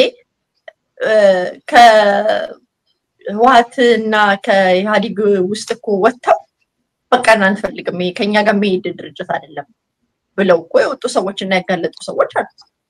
እነ ኤርሚያስ እኮ ከስልጣን ሲባረሩ እኮ አይደለም መጻፍ የጻፉት በቃ ከዚህ ስርዓት ጋር እንሰራም ብለው ወጡ። ምን ይሰራል እሱ? ይሄን ያክል የተበለሻሸ ይሄን ያክል የማያምንበት ይሄን ያክል የሚራገምበት ድርጅት ውስጥ ጠቅላይ ሚኒስትሩ አንድ መስመር ስላገለገልክ እናመሰግናለን አሰናበቻለሁ እስከሚሉ ድረስ ለምን ይጠብቅ? ምናልባት ቤት እሺ ቀጥይ እና እንዳልኩ ያችን ቦታ ይፈልጋት ስለነበረ ከሽመልስ ጋር ያው ተናነቀረ ማለት ነው። ይሄ በፌስቡክ ነው በአካል አይደል እሱ ፌስቡክ ነው እንትሩ ከዛ በኋላ ሚዲያዎች እሱን ወስደው ያርገበግቡለታል ምናምን በቃ ዝም ተብሏል። ማንንም ሰው ይገሰጸውም ያለ አይመስለኝም። ግን ከቅርብ አለቆቹ ጋር በሰላም እንደማይሰራ ቃለው የፓርቲ ዲሲፕሊን ሙሉ በሙሉ የሚጠረሰው እኔ ከና አዲሱ አለቃው ነበረ ምናልባት ሳስቼ ካልሆነ ጊዜው እየረዘመ ሲመጣ ካልረሳው ምክንያት እኔ ፓርቲ ሰው አይደለሁም እዛ ውስጥ የለው እንደ ሚዲያ ሰው ግን ምን ሰማቸው በቅርበት ነገሮች አሉ። ከአዲሱ አረጋ ጋር የቅርብ አለቃው ነበር እሳትና ጭድ ነበሩ።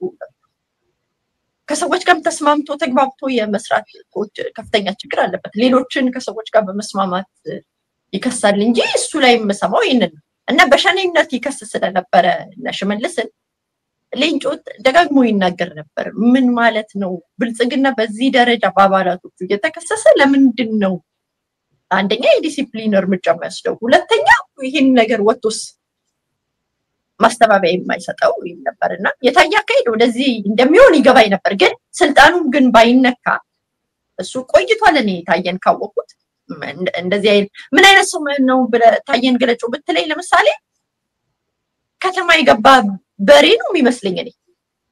እኔ አሁን ለገና ለፋሲካ ከቤት ያልወጣም በሬዎች ከተማ ላይ ስነዳ ዘለው ብዙ ጊዜ መኪናዬን መተውት ያውቃል።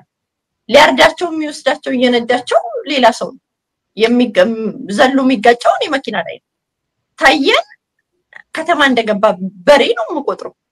ሁሉንም ነገር እየደረማመሰ የሚሄድ ሰው ማለት ነው። ሁሉም ነገር ላይ የሚያቦካ አስተያየት የሚሰጥ ሰው። ለዛ እንግዲህ ከዚህ በሬ ጋር እንደረቀም ብለው ተተውና አላውቅም ብቻ መልስ ሲሰጡት አልነበረም።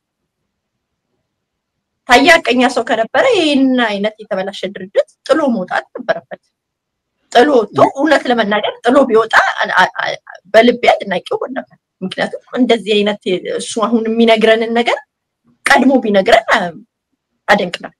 ልክ ሲባረር ጠብቆ ተናዶ ከሚናገር በየኖርስ ፈርሰቸው ያው የሚተዋወቁ ናቸው።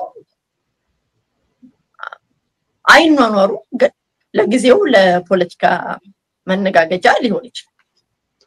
ምን ያክል እንደተበሻሸቁ ምን ያክል ሊገዳደሉ እንደሚፈልጉ ነው አውቃለሁ። ምን ያክል ለግድያ ይፈልጋሉ እንደነበረ በቃ ቢገናኙ እንደሚገዳደሉ ቤት ምናልባት እንግዲህ መጀመሪያ ላይ ጠቅላይ ሚኒስትሩ ወደ ስልጣን እንደመጡ ያው ተቃውሞውን በግልጽ በእናስታውሰው ነገር ነው። በተወሰነ ደረጃም ኢትዮጵያ የሚለውን ነገር ያልወደደው ክፍል አለ። በሌላም በኩል ደግሞ እንዳነሳሽው አማሮችን ዙሪያቸው ሰብስበዋል። የመጽሐፍ ግምገማ ላይ ፖለቲካዊ ጉዳዮች ይነሳሉ ብዬ ስጠብቅ ዲያቆን ዳንኤልን ምን ካጠገባ ዞር አታደርግም የሚል እንዲህ አይነት ጥያቄ ተነሳ የሚል ነገር አንስተሻልና በዛን ወቅት ጠቅላይ ሚኒስትር አብይ ላይ ይሄ ኢትዮጵያ የሚለውን ነገር በጣም አጉልተውና አግዝፈው ማንሳታቸው ከኦሮሞ ብሔርተኞች አንፃር ጥያቄ ተነስቶ ነበር። በግልጽ የሚታይ ነገር ነው። እነ ጀዋርም በአደባባይ ጠቅላይ ሚኒስትሩን ሲቃወሙ እንደነበርም ይታወቃልና የዛን ጊዜ ግን ደግሞ ታዬ ከጠቅላይ ሚኒስትሩ ጋር ነበር። ምክንያቱም ኢትዮጵያ ውስጥ የሆነ አንድ አካባቢን ፖለቲካ መሰረት ያደረገ የዘር ፖለቲካ ነበር። ያ ሁላችንም ተጎድተንበታል። ከዛ ወጥተን ኢትዮጵያዊ ፖለቲካ እንጂ የሚያስፈልገው እንደገና ደግሞ የኦሮሞ ፖለቲካ ደግሞ ኢትዮጵያ ላይ የበላይ ሆኖ እንዲቀጥል አይደለም ማንም ሰው የሚመኘው። ስለዚህ ጠቅላይ ሚኒስትሩ ግን ኢትዮጵያ ብለው ሲመጡ ኢትዮጵያ የሚለውን ሐሳብ ደግፈው አብረው የቆሙት አንዱ አቶ ታዬ ነበሩ። ምናልባት ከዛ በኋላ ምን ተፈጠረ የሚል ነገር ቢነሳ ምንድነው አንቺ አስተያየትሽ? ቅድም ያልኩ ነው ታዬ ያቺ የጠቅላይ ሚኒስትሩ ደብዳቤ ባትደርሰው እንዲሁ እንደ ተላወሰ ወዲያ ወዲህ እንዳለ የሚኖር ሰው ነው። እኔ ቆይቻለሁ እኮ እሱን አቀኛ ነው የሚለው ይሄ አንደኛ 2 ሚሊዮን ብሩን አቆላልፎ ካስቀመጣት በኋላ እንዳልኩ ከኔ ጋር የሚያገናኘው አማራ ላይ ያለው ጥላቻ ነው። አማራ ላይ ያለው አብኖች ላይ ያለው ጥላቻ ለአማራ ብሔረተኝነት ያለው ቁጣ ነው ከኔ ጋር ያገናኘው። ያቺን የጠቅላይ ሚኒስትሩን ደብዳቤ ግን ባያገኝ ታየ ይሄን አሁን የሚለውን ነገር አንሰማም። አሁን አንዴ ገብቶበታል። ቀድም እንዳልኩ በጣም ስር የሰደደ ቂመኛ ነው። በጣም በቀለኛ ነው። ለምሳሌ ምን ሲያነሳ ሰማሁት በቀደም ጠቅላይ ሚኒስትሩ ፍቅር ይላሉ። ፍቅር ምንድነው ይላል። ምክንያቱም የፍቅር ሰው አይደለም። በጣም ቂመኛ ነው። በጣም ለኛ ነው። በጣም በቀለኛ ነው። ፍቅር የሚባል ነገር ለመሪዎች አስፈላጊ እንዳልሆነ ነው ሲናገር የሰማሁት። እንዴ እነ ማንዴላ ያደረገው ምንድነው? አብርሃም ሊንከን እኮ አሜሪካን ከመፍረስ ታድጓል ነው አይደል የሚሉት አዋቂዎቹ። በዚሁ በፍቅር የማይመስሉትን ሰዎች ወደ ካቢኔው በመጥራት ባላንጣዎቹን በማምጣት አሜሪካ እንዳትፈርስ አድርጓል የሚባልለት ነው አብርሃም ሊንከን እንግዲህ። እና ይሄን ሁሉ ድሮ ሲከተል የነበረውን ነገር ክዶ አሁን በቃ በሰበብ አስባቡ ማያወራው ነገር የለም። ይሄንን ደግሞ አይተውም አረጋግጥላለሁ። ብታስረውም ታየን። ወደፊት ግን ምንድነው የሚሆነው? እንደነገርኩ በዚህ ባህሪው እግዚአብሔር ካልፈወሰውና ይሄን በጣም የጠቆረ ልብ የታመመ ልብ ካላዳንለት ወደፊት በዚህ ባህሪው ከነ ህይወቱ አይኑ ያያ አይኑን የሚያወጣለት ሰው ይመጣል። ያኔ እንደዚሁ በሚዲያ እድሜ ከሰጠ መቼም መንግስት ዘላለም አይኖርም። መቼም ብልጽግና ዘላለም አይኖርም። እንደዛ ለመግዛትም የሚያስቡ አይመስልኝም። ስለዚህ ሌላ ነገር መጥቶ አይኑ ወጥቶ ከተሰቃየ በኋላ ምናልባት ልንሰማ የምንችለው እንደኔኛ ምን አደረገን ያስራት እኮ አሞላቆይ ነበርን ያላረገኝ ነገር የለም ይላል እንጂ አሁን የሚመለስ ነገር የለው። ከቂመኝነቱ ነው የሚመነጨው ለለምፈልገው አሁን ውስጥ ነው። አይመለስም ደግሞ በጣም ግትር ነው። ሲነገርም እንደሰማሁት ኃላፊነት አልወስድም ይላል። ለምሳሌ እሱ እዛ ተቀምጦ ባጠፋው ጥፋቶች ኃላፊነት አይወስድም። ማንም የሚወስደው ወደድንም ጠላንም ስልጣን ነበረው በዚህ ድረስ የሚከሰው ፓርቲ ውስጥ ሆኖ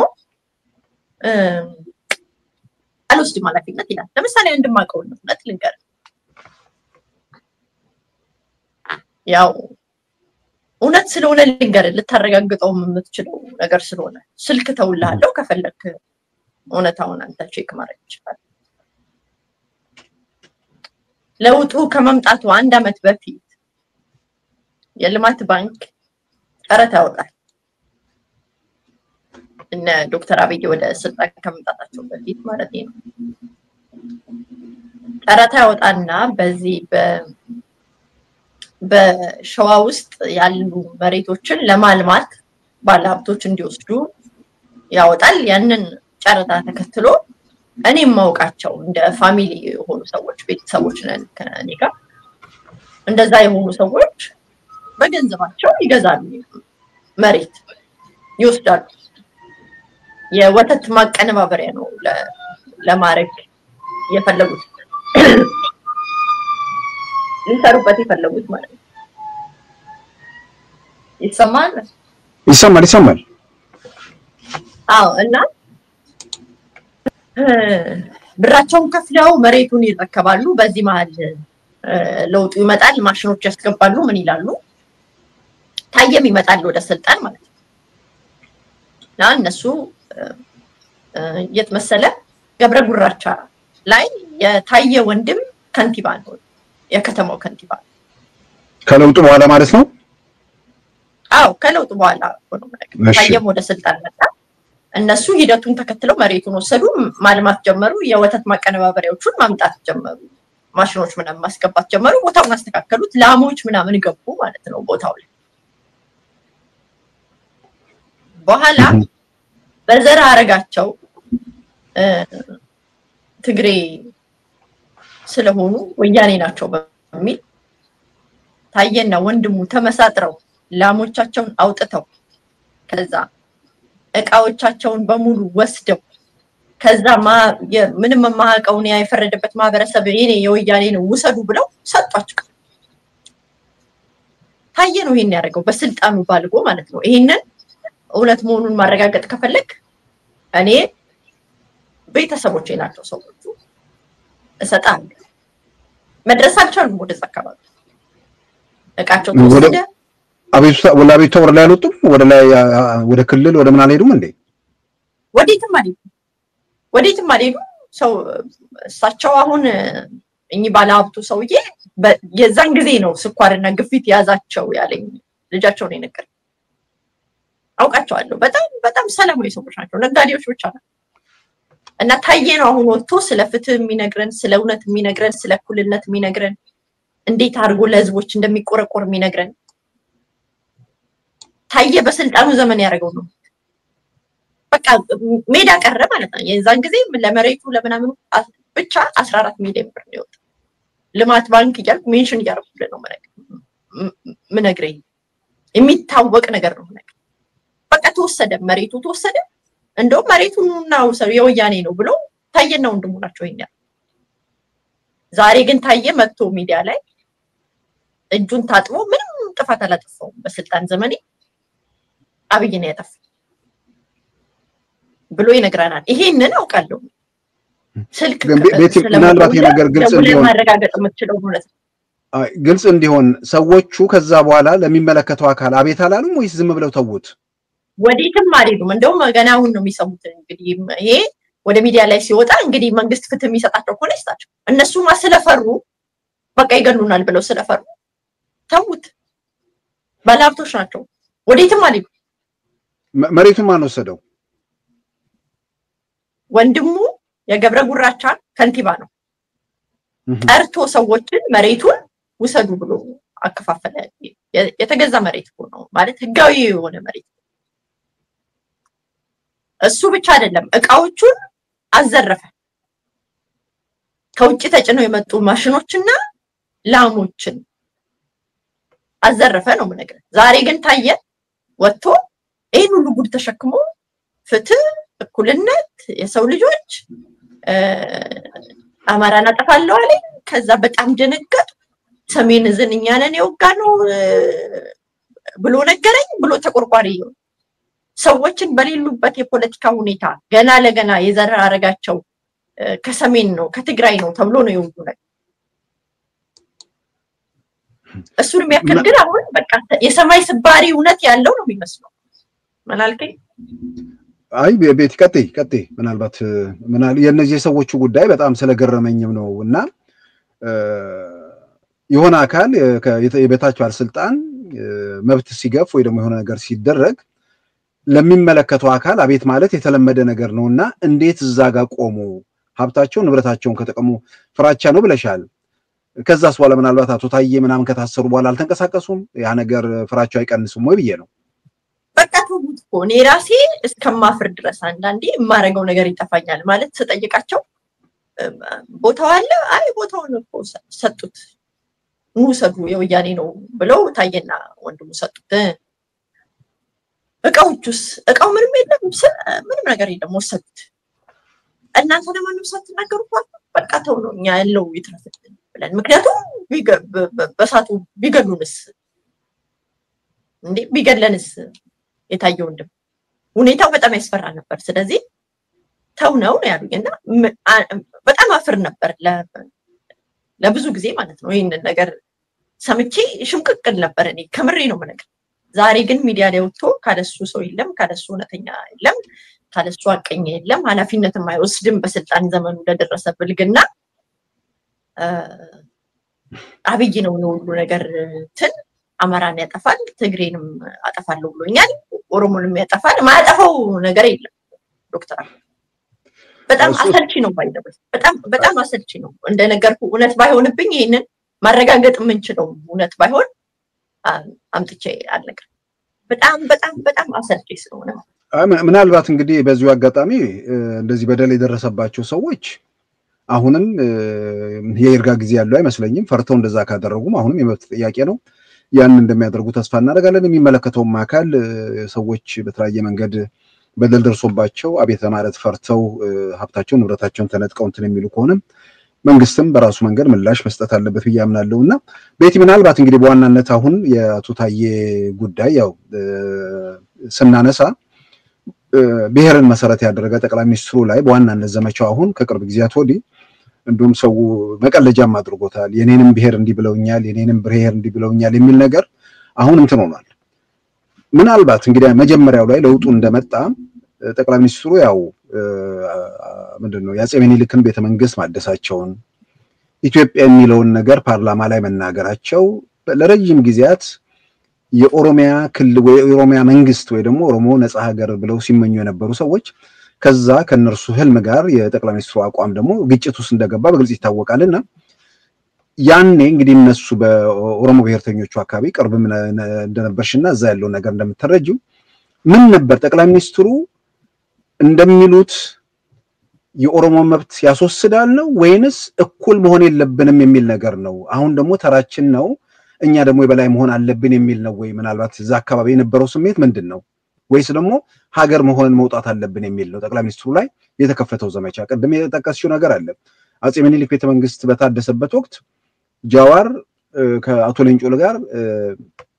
ወደ አዳማ ተጉዘው አኖሌ ሐውልትን ለመመረቅ እንት ምንድነው መታሰቢያ ለማስቀመጥ የሄዱበት ሁኔታ አለና ምንድነው ጠቅላይ ሚኒስትሩ ላይ ጥያቄያቸው ጥርጣሬያቸው ምንድነው ምናልባት እንደው በጥቅል እንደው ማንሳት ከተቻለ የኔ ግምገማ ነው በዛ ሰዓት ያው ዝብርቅርቅ ያለ ያስደነግጥ ነገር ነበር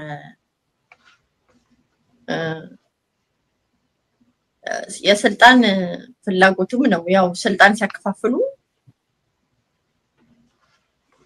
በኮታቸው ያገሪቱ ሰዎች በሙሉ ናቸው የወሰዱትና የተወሰኑት ስልጣን በማጣትም ነው ሌላው የአማራው አቀባበልም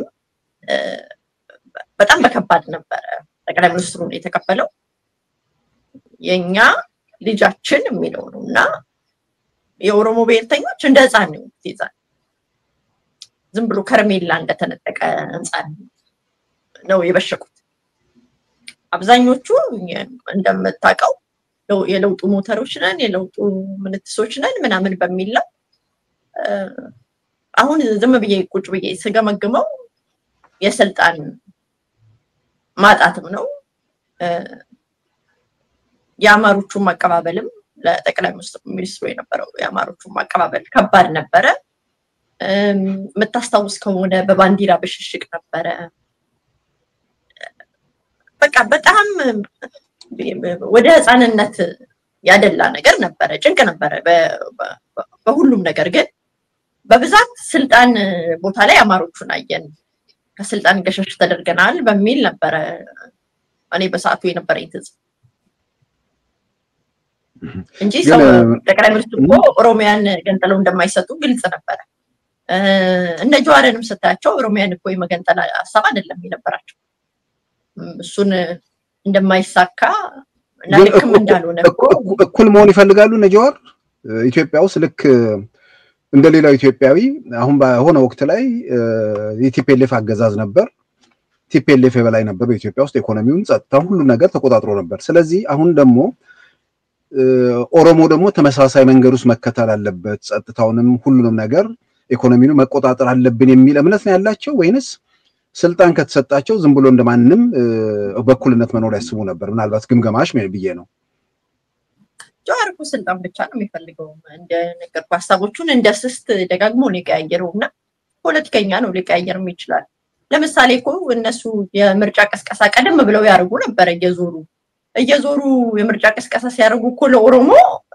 ዲቃሎች እያሉ ነበር ቅስቀሳ የሚያደርጉባቸው እነ ዶክተር አብይ ዲቃሎች ናቸው እያሉ ነበር የሚቀሰቅሱባቸው የሚያነሳሱት የነበረው እኮ ህዝቡን አማራ ሊበላህ መጥቷል በቃ አማራ ይበላሃል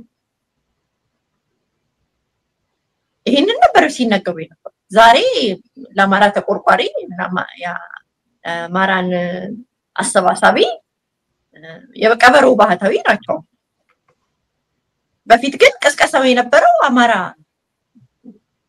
ሊበላ ነው አማራ ሊያረገ ነው እኔኮ ከትላንት ወዲያ ነው ካልተሳሳት መቼ ነው ቃለ መጠይቅ ሲሰጥ አይቻል በጣም ስለበዛ በነገራችን ላይ የጀዋር ግርግር በጣም ስለበዛ በቃ እኔ እንደሚያቀፍ ሰው አዝኜ ትቻለሁ እሱ ነገር በጣም አዝኜ ማለት እንደዛ እንደ ትልቅ ፖለቲከኛ መናየው ጀዋር እንደዚህ ሆኖ ሳየው በቃ ማለት በጣም አዝኜ ማለት ነው እውነቴን ነው ምንም እንኳን የፖለቲካ ሁኔታውን እሱ መገዛው ባይሆንም ሐሳቡን ባልገዛም ግን አንድ መታቀው ሰው በዚህ ደረጃ ሲዝረከረክ ማየት በጣም ነው የሚያስደነግጠው አዲስ አበባ ገጥሞ ያቅ እንደሆነ አላቀም ምን ያረጋሉ እነዚህ በቃ በጣም ዱርዬ ልጆች ያሳዳጊ የበደለው የምትለው አይነት ዱርዬ ልጆች ምን ያረጋሉ መኪና ስትነዳ በተለይ ዳገት ላይ ካገኙ ዝም ብለው ይወጣሉ የሆነ ነገር ተሳፍሬ ይመለሳሉ ብለው ዝም ብለው በደበነፍስ ከቤታቸው ይወጣሉ ወይ ቤት አልባም ሊሆኑ ይችላሉ መኪና ላይ ይንጠላጠላሉ አንተ እየነዳህ መኪና ላይ ተሳፍረው ምንም መኪና ምንም ሊሆን ይችላል ተሳፍረው የምትጨነቀው አንተ ነህ እነሱ መጫናት ፈልግም ከውጪ የውጪው መኪና አካሉ ላይ ነው የሚንጠላጠሉትና ተንጠላጥለው የተወሰነ መንገድ ይሄዳሉ ከዛ ይወርዱና እንደገና ደግሞ ሌላ መኪና ላይ እንደገና ተንጠላጥለው እንደገና ይሄዳሉ ጀዋር አሁን የመጣው የሄደው አጀንዳ ላይ ይፈናጠጣል ይንጠላጠላል እንደ ባለጌ ልጅ ማለት እንደዚህ አዲስ አበባ እንደምናያቸው ስድ ልጆች ምንም አጀንዳ ይምጣ ይንጠላጠላል የተወሰነ ደግሞ ቦታ ላይ ይወርድና ሌላ አጀንዳ እንደገና ቀላውጦ ፈልጎ እንደገና ይንጠላጠላል ጀዋርን የሚያክል ጃይንት ነው ተብሎ ራሱን የፖለቲካ ሳይንቲስት ብሎ የሚናገር እኛ ስናስተዋውቀው ሚዲያ ላይ የፖለቲካ ሳይንቲስቱ ጋር ጀዋር መሐመድ ምንለው በዚህ ደረጃ ተዝረክርኮ ሳይው እኮ በጣም ነው ማዝነው መለቀጡ ጠፍቷል አሁን ያለው በሰዓቱ ግን ጠፍቶበታል አሁን በነገራችን ላይ አሁን እውነት ሌንጮ የሚናገረው ሁሉ ጊዜ ፖለቲካ ሳለ ወይ የፖለቲካ ፕሮግራምስ አለ ወይ ምንድነው እያረጉ ያሉት ፖለቲከኞቹ አሁን እኔ ሰሞኑን ሲሰማ ለኔም ነግሮኛል ይሄ ፖለቲካ ነው የሚዲያ ሰዎች ለኔም ነግሮኛል ጋዜጠኞች ያጋልጡ ይሄን በሌላም ዓለም የተለመደ ነገር ከሌ እንደዚህ ነው የሚያስበው ከሌ እንደዚህ ነው ያለው ብለው የሚዲያ ሰዎች ስራቸው ይሄ እንዴ የፖለቲካ ሰዎች የፖለቲካ ፓርቲ ሰዎች ይሄ ነው ወይ ፖለቲካ ምንድነው ሌንጮ ብዙ ጊዜ የሚናገረው ነገር አሁን ነው የገባኝ እዚህ ሀገር ፖለቲካ የለም ታዋቂ ሰው ነው ያለው አንድ ነገር ልንገር ለሰሞኑን ሳስበው የነበርኩ በጣም የገረመኝ ነገር እንዲሁ ሳስበው ነው ያሳቀኝም እየገረመኝም ያለ ነገር አንድ ጊዜ የእንትናና ሐሳብ ነው ልዋሰው እሱ ነው ሲናገር የሰማው ልበደር ከሱ ልዋስ ምን አላቸው ነው ሲናገር የሰማው ምንድነው እሱ ተናዶ ነው በጣም የሚናገረው ዕለታዊ ዝግጅት ላይ ይመስለኛል ድሮ ኢሳት ላይ አገር መቀለጃ ሆናለች ብሎ ይናገራልና በቀደም ጓደኛዬ ወደ ኢትዮጵያ ሊሄድ ነው የፖለቲካ ፓርቲ መስርቻለሁ አለኝ ምንድነው ደግሞ የመሰረተው የፖለቲካ ፓርቲ አበስ ገበርኩ የሚባል የፖለቲካ ፓርቲ መስርቻለሁ ምንድነው ደግሞ አበስ ገበርኩ የሚባል ምንድነው የፖለቲካ ፕሮግራም አላችሁ አልኩት አለ አሁን ያም እንዳቤታዊ ዲሞክራሲ የፖለቲካ ፕሮግራም አለ ምንድነው የፖለቲካ ፕሮግራማችሁ አንተ ትብስ አንቺ ትብሽ ነው የፖለቲካ ፕሮግራማችን አለኝ አገር መቀለጃ ሆናለሽ ብሎ ተናዶ ነው የሚናገረው ግን እኔ አሁን ሳስበው እነ ጀዋር እኮ አንተ ትብስ እንኳን የሚባል እንኳን የፖለቲካ ፕሮግራም እኮ የላቸው ምንድነው አሁን እየሰራ ያለው ምን ፖለቲካ ነው አሁን ይሄ እየተደረገ ያለው? እሱ ነው አሁን ጀዋር ነው የምናውቀው። ጀዋር አማራ ሊገለኝ ይችላል ብሎ የሚፈራ ጀዋር እሱ ብቻ አይደለም፣ ልጁ ይገለኛል እኮ ነው የሚለው። ማን ነው መሮን ልጁ ይገለኛል ብሎ ሲፈራ ሲናገር ይሰምቻለሁ። ልጁ ነው የሚለው። ማን ነው ልጁ ብዬ እኔ ደግሞ ሌላ ዝም ብዬ ህፃን ልጅ ነገር ማን ነው ደግሞ ብዬ መሮ አለ ጃልመሮ ማለት ነው። እሱ ይገለኛል ብሎ የሚያወራው ሰውዬ አብይ ወለጎችን አትመናቸው አለኝ። ራሱ እኮ ነው ይሄ ነው። አሁን ይሄ ፖለቲካ ፕሮግራም ነው፣ ይሄ ፖለቲካ ነው። አሁን ይሄ ሰሞኑን የሚወራ ነገር ምንድነው? አሁን ይሄ መንግስትን የሚጥል ነገር ማለት ህዝቡ አያውቅም። እነ ጀዋር በዚህ በምንድነው ስሙ በቡራዩ እኔ አልመረመርኩትም። እሱ ቢመረመርና እንደው ቢታወቅ ደስ ይለኛል። እኔ ዛን ጊዜ ላይ የጸጥታ ኃላፊውን አነጋግሬያቸው ነበር፣ በኤልቲቪ ላይ ማቅረቢያቸው ነበር። አቶ አለማየሁ አቶምሳ ካልተሳሳት ነው አለማየሁ አቶምሳ አቶ ሰለሞን ኖ አለማየሁ ነው አክቹሊ በኋላ ሞተው ጽፈት ቤት ኃላፊ ናቸው። ቡራዩ በኋላ እኮ ተገደለ። እሱ ራሱ አልተገደለም። ያን ጊዜ እዛ አካባቢ ላይ ኃላፊ የነበሩትን ሰው አናግሬያቸዋለሁ። ኦነግ የገባ ጊዜ ነው ወደ ሀገር ካስታውስክ። ወዲያው በቀናት ጊዜ የነ ጀዋር ሚና እዛ ላይ ምን ነበረ? ምክንያቱም የዛን ጊዜ እኮ የአዲስ አበባ እኔ እና እሱ በቀደም ላንተ ስነግርህ እኔ እና እሱ በመኪና ስንሄድ የቡና ደጋፊዎች ሲመጡብን እነዚህን እኮ እናጠፋቸዋለን ሲል እኮ የሚቀጥለው መጽሐፌ ላይ ጽፋለሁ። አሁን አልናገርም፣ ግን ለምን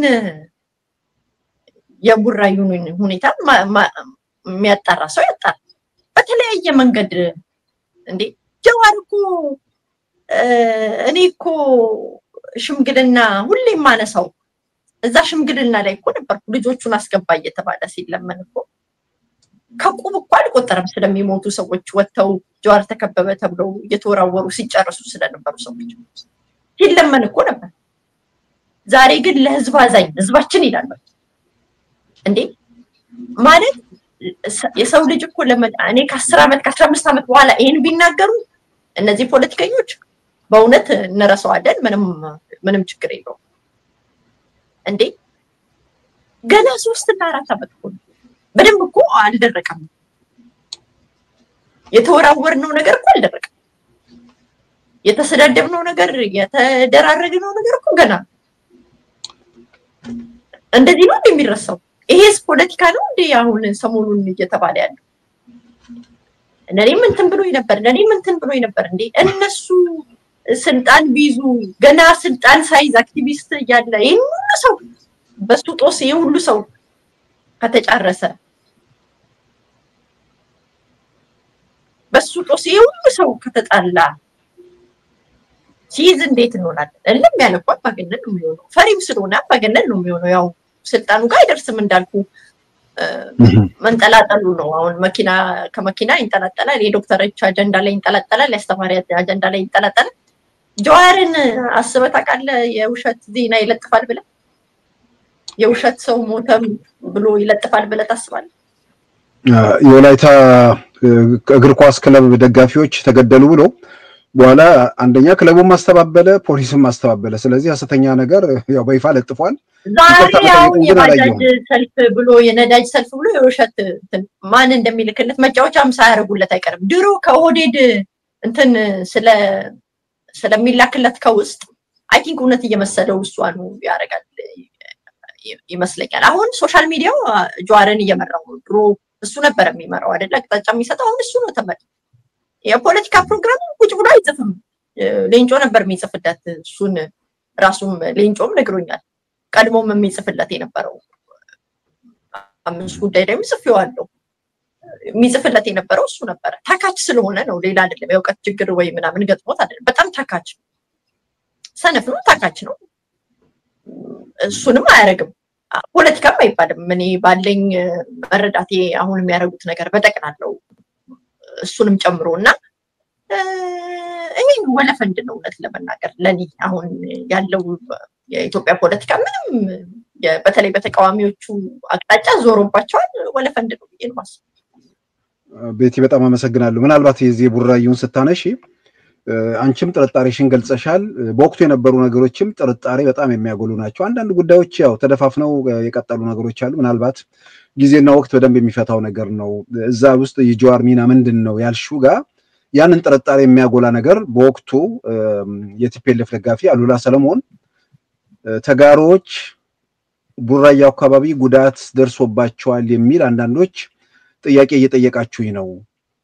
ጆዋርን ደውዬለት ችግር የለም ተረጋጉ ብለዋል ጆዋርን አነጋግሬዋለሁ ለመረጋጋቱም ላለመረጋጋቱም የአዲስ አበባ ወይ ደግሞ የኦሮሚያ ክልል ፖሊስ ወይ ደግሞ የቡራዩ ፖሊስ ሳይሆን ጆዋር ነበር ለአሉላ ሰለሞን ተረጋጉ የሚለው ነገር የሚያስተላልፈው ስለዚህ እዛ ውስጥ የሚካሄደው ነገር በተወሰነ ደረጃ ቢያንስ ችግሩን ፈጠረ ችግሩን አባባሰ የሚለውን ብንተው እንኳን እየተካሄደ ባለው ነገር ላይ በቂ መረጃ ነበረው በቂ መረጃው ከምን የመነጫ ነው እሱ እንግዲህ ወደፊት እንዳልሽው በደንብ እንትን የሚል ነገር ነው ይሄ የሰሞኑን የዚህ ተባልኩኝ ያው ምናልባት የሰማሽው ይመስለኛል አቶ ታዬ ከተናገረ በኋላ በቀጣው ጊዜ በጣም ትልቅ ነገር ጠብቀው ነበር መሰለኝ አላቅም ነገር ግን የጠበቁት ነገርና የህዝቡ ምላሽ የህዝቡ ስል የደጋፊዎቻቸው በተለያየ መንገድ በዚሁ በማህበራዊ ሚዲያም በሚኒስትሪ ሚዲያውም በአጠቃላይ በተቃውሞ ውስጥ ያለውም ሰው በበቂ የተቀበለው አይመስልም ስለዚህ አልታመንም የሚል መግለጫዎች እየተሰጡ ምናልባት እሱን ተከታትለሻል ጆዋርም ጽፏል አቶ ገዱ ተናግረዋል አቶ ልደቱ ተናግረዋል እንዲህ አይነት ነገር አለና ታዬ ከተናገረ በኋላ ከዛ በኋላ ሁሉ ነገር ያበቃል የሚል ምን አይነት መደምደሚያ ላይ እንደደረሱ አላቅም ግን አሁን ህዝቡ አልተቀበለንም የሚል ጥርጣሬ ያላቸው እሱን ተከታትለሻል አዎ አይቻለሁ እንዳልኩ በደና ቀን ታየ ቀደም እንደነገርኩ ከተማ የገባ በሬ ነው እሱ በደና ቀን እየወጋን የመጣ ፋይሎቹን ማሰብ የሚችል ሰው ገልበጥ አድርጎ ያገኘዋል ማለት ነው እና ነገረኝ አማራን አጠፋለሁ ሲባል ታየኮ ኦነግ እንደነበረኮ አይክድ ኦነግ ሁሉ አማራን ይጠራል አይደለም ወይም የኦነግ የፖለቲካ ፕሮግራም አማራን በጥላት ነው ይያለን ግን ሚታወቀው ታየስ ሲደቀልቅ የከረመው ነገር እኛም የምናቀው ሌሎቹ እዛው ፌስቡክ ላይ ይገኛሉ ሲሰጣቸው የነበሩ አስተያየቶች እንደገና ደግሞ ሌላ ታማኝነቱን በጣም የሚያጠፋው የታየን ሁኔታ ለምን ሲባረር ነው እንደኔ አይነት ሰው እንደሌላ አይነት ሰው ይጠይቃል ለምን ታየ ሲባረር ቀደም ብሎ ቢወጣ ኖሮ ክብር ይኖረው ነበር ያው እንግዲህ የኦሮሞ ብሔረተኞች በኦሮምኛ አቅርበውታል የሚፈልጉትን ነገር አላገኙም ምክንያቱም ኦሮሞ ለግሟል ብለው ነው እነሱ የሚያስቡት እኔ ያው ኦሮሞ ሰልችቷል የራሱ ልጆች እንደዚህ በየጊዜው የተከታከቱ የተጠባበቁ ያለው ነገር እንደ ማህበረሰብ ሰልችቷል እኔ በፊትም ስሰማው ምንድነው ያነጋግሯቸው በሄዱ ጊዜ የሀገር ሽማግሌዎች ትልልቅ ሰዎች ምናምን እኛ ልጆቻችን ናችሁ እናንተም እናብይም እዛው ችግራችሁን ፍቱ ነበር የሚሉት እነዚህ የሀገር ሽማግሌዎች ያሉት ሰዎች ማለት ነው anyway በሚፈልጉ ደረጃ ኦሮሞን ማንቀሳቀስ አልቻለም ለግሞ ቁጭ በቃ አልተነሳ ለዛ ነው የአማራን ካርድ ተስቦ አማራን አጠፋለሁ ተብሎ በአማርኛ ይቀርባል ቤት ምናልባት እንደው አንዳንዴም ግራ ስለሚገባኝ ነውና ያው በቅርብ ሁኔታውን ስለምታቂ ነው ኦሮሞ ለምን ይነሳ አሁን ኦሮሞ የኦሮሞ ወጣት ወይ ደግሞ ኦሮሞዎች በዚህ መንግስት ላይ ለምን ይነሱ ምንድነው የጎደለውና ምንድነው የቀረ ነገር ምናልባት ይሄ መንግስት መመለስ ያለበት ያማራውንም በተመሳሳይ መጣነሳው ጥያቄ ማለት ነው ምንድነው የሚሉት ለምሳሌ ምንድነው ያ ጠቅላይ ሚኒስትር አብይ መንግስት ለኦሮሞ ላይ ያጎደለው ነገር ምንድነው ይሄንን ያው ተነስተነስ የሚሉት ናቸው መመለስ ያለባቸው። ኦነግ እንደምታውቀው ጫካ ያለው ያው የጠራ ነው። ተቀበልነው አልተቀበልነው ሌላ ጉዳይ እንዳለው ነው። ኦሮሚያ መገንጠል የጠራ የሚያራምደው አቋሙ ነው። ምንም ያልደበቀው ኦሮሚያ መገንጠል ነው ፈልገው የሚለው ነገር ማለት ነው። በነገራችን ላይ አንድ ነገር እዚሁ ላይ ላንሳል ከኦነግ አስታክኬ ኦነግ ስምምነቶቹን እንዳይስማማ አውቀው ነው ስምምነቱን ያፈረሱት ይላል ታዬ። በርግጥ እኔ ስምምነቱ ላይ አልነበርኩም። እኔም ወሬን የሰማሁት ወሬውን እዚህ ማምጣት አልችልም። ምናልባት አንተ ሰምተው ከሆነ አላውቅም። እኔ ግን ስምምነቱ ላይ ጫካ ያለው ታጋይ ያስመራው ስምምነት ማለትሽ ነው? ያስመራው ማለትሽ ነው? አይደለም ታንዛኒያ ነው። ኦኬ አሁን አዲሱ ከሸኔ ጋር ያለው ነው። ኦኬ ከኦላ ጋር እሺ። እሱ ሲያነሳ ሰምታል አይደለ? ታየ ሲያነሳ የነበረው ስምምነቱን ሆነ ብሎ መንግስት እንዳበላሸው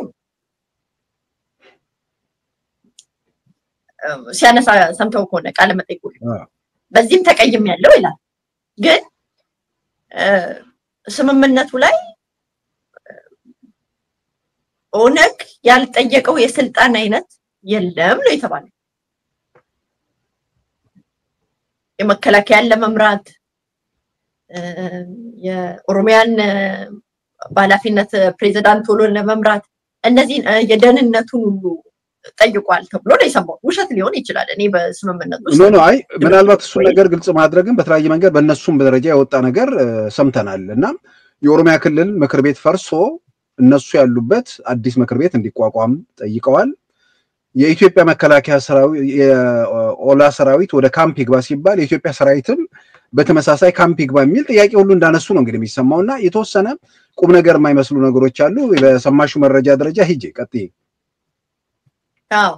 አሁን እሱ እነዚህን ታጣቂዎች ሲያቀርባቸው አስተካክሎ ያቀርባቸው እንደ ቅዱስ ብፁዕ አድርጎ ነው ያቀርባቸው። ግን የዛሬ ስንት ዓመት ስናወራ ኦነግን ታጣቂውን ያው ሸኔ አትበሉን ስለሚሉ ሸኔ እንዳለል ብዬ ነው ብቻ በተለምዶ ሸኔ የሚባለው ኦላ ለዋለው። እሺ እና እነሱ የዛሬ 6 ዓመት እንግዲህ ለውጡ 7 ዓመት ሆኖታል አይደል? የዛሬ 6 ዓመት እነሱን ከብልጽግና ጋር እናስታርቃለን ብለው ከአዲስ አበባ ባለሀብቶች ሄዱ። እናስታርቃለን ልጆቻችን ናቸው ሁለቱ እናስታርቃለን እናስማማለን ብለው ተነስተው ሄደው ባለሀብቶቹ የነገሩኝ ነው ነገር ይሄ የሚታወቅ ነገር ነው ነገር ከዛ ይሄ ጃልመሩ የሚባለው ያሉበት አካባቢ ቀጥ ብለው ሄዱ። አገቷቸው፣ ያዟቸው። እናስታርቃለን ያሉትን ሰዎች ባለሀብቶቹን ያዟቸው። እንግዲህ ሽማግሌዎች ናቸው ያገር ሽማግሌዎች እና እንደውም አንድ ሴት ነበረች። እሷ አንድ ሴት ብቻ ነበረች ከእንትኖች ውስጥ ከነዚህ ከባለሀብቶች ውስጥ ጡቷን አውጥታ ባጠባውት ልጆቼ ናችሁ ምናምን ብላ ለምና ነው መጨረሻ የተለቀቁት። ይሄን ሁሉ ነገር እያወቀ በዛ ላይ ያን ሁሉ በቀል ሲያወርድበት የነበረው ድርጅት ያን ሁሉ በነፍስ ግድያ ያን ሁሉ በጥፋት ናዳ ሲያወርድበት ኦነግ ሸኔ እያለ ለሚዲያዎች አቀባብሎ ማይፈልጉት ስማቸውን ሲያሰድባቸው የነበረው ታየ ዛሬ የኦነግ ሸኔ ስምምነት ተገፍቶ ነው።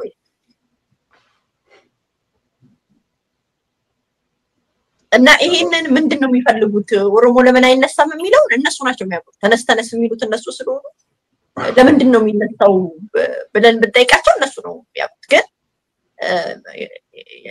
የተለያየ ግራ ይገባው በጣም የተዘባረቀ አሁን ጀዋሪ ዛሬ ስንት ዓመት ራሱ ትናንትና ከትናንት ወዲያ ሲናገር ሰምተዋል። ጠቅላይ ሚኒስትሩ ጋር ሄደን ነገስታትን ማውደስ ታበዛለ አልነው ይላል። ሰምተዋል? ከትላንት ወዲያ የሰጠው ቃል ነገስታትን ማውደስ በጣም ታበዛለ ምንድነው ብለን ተናገርነው።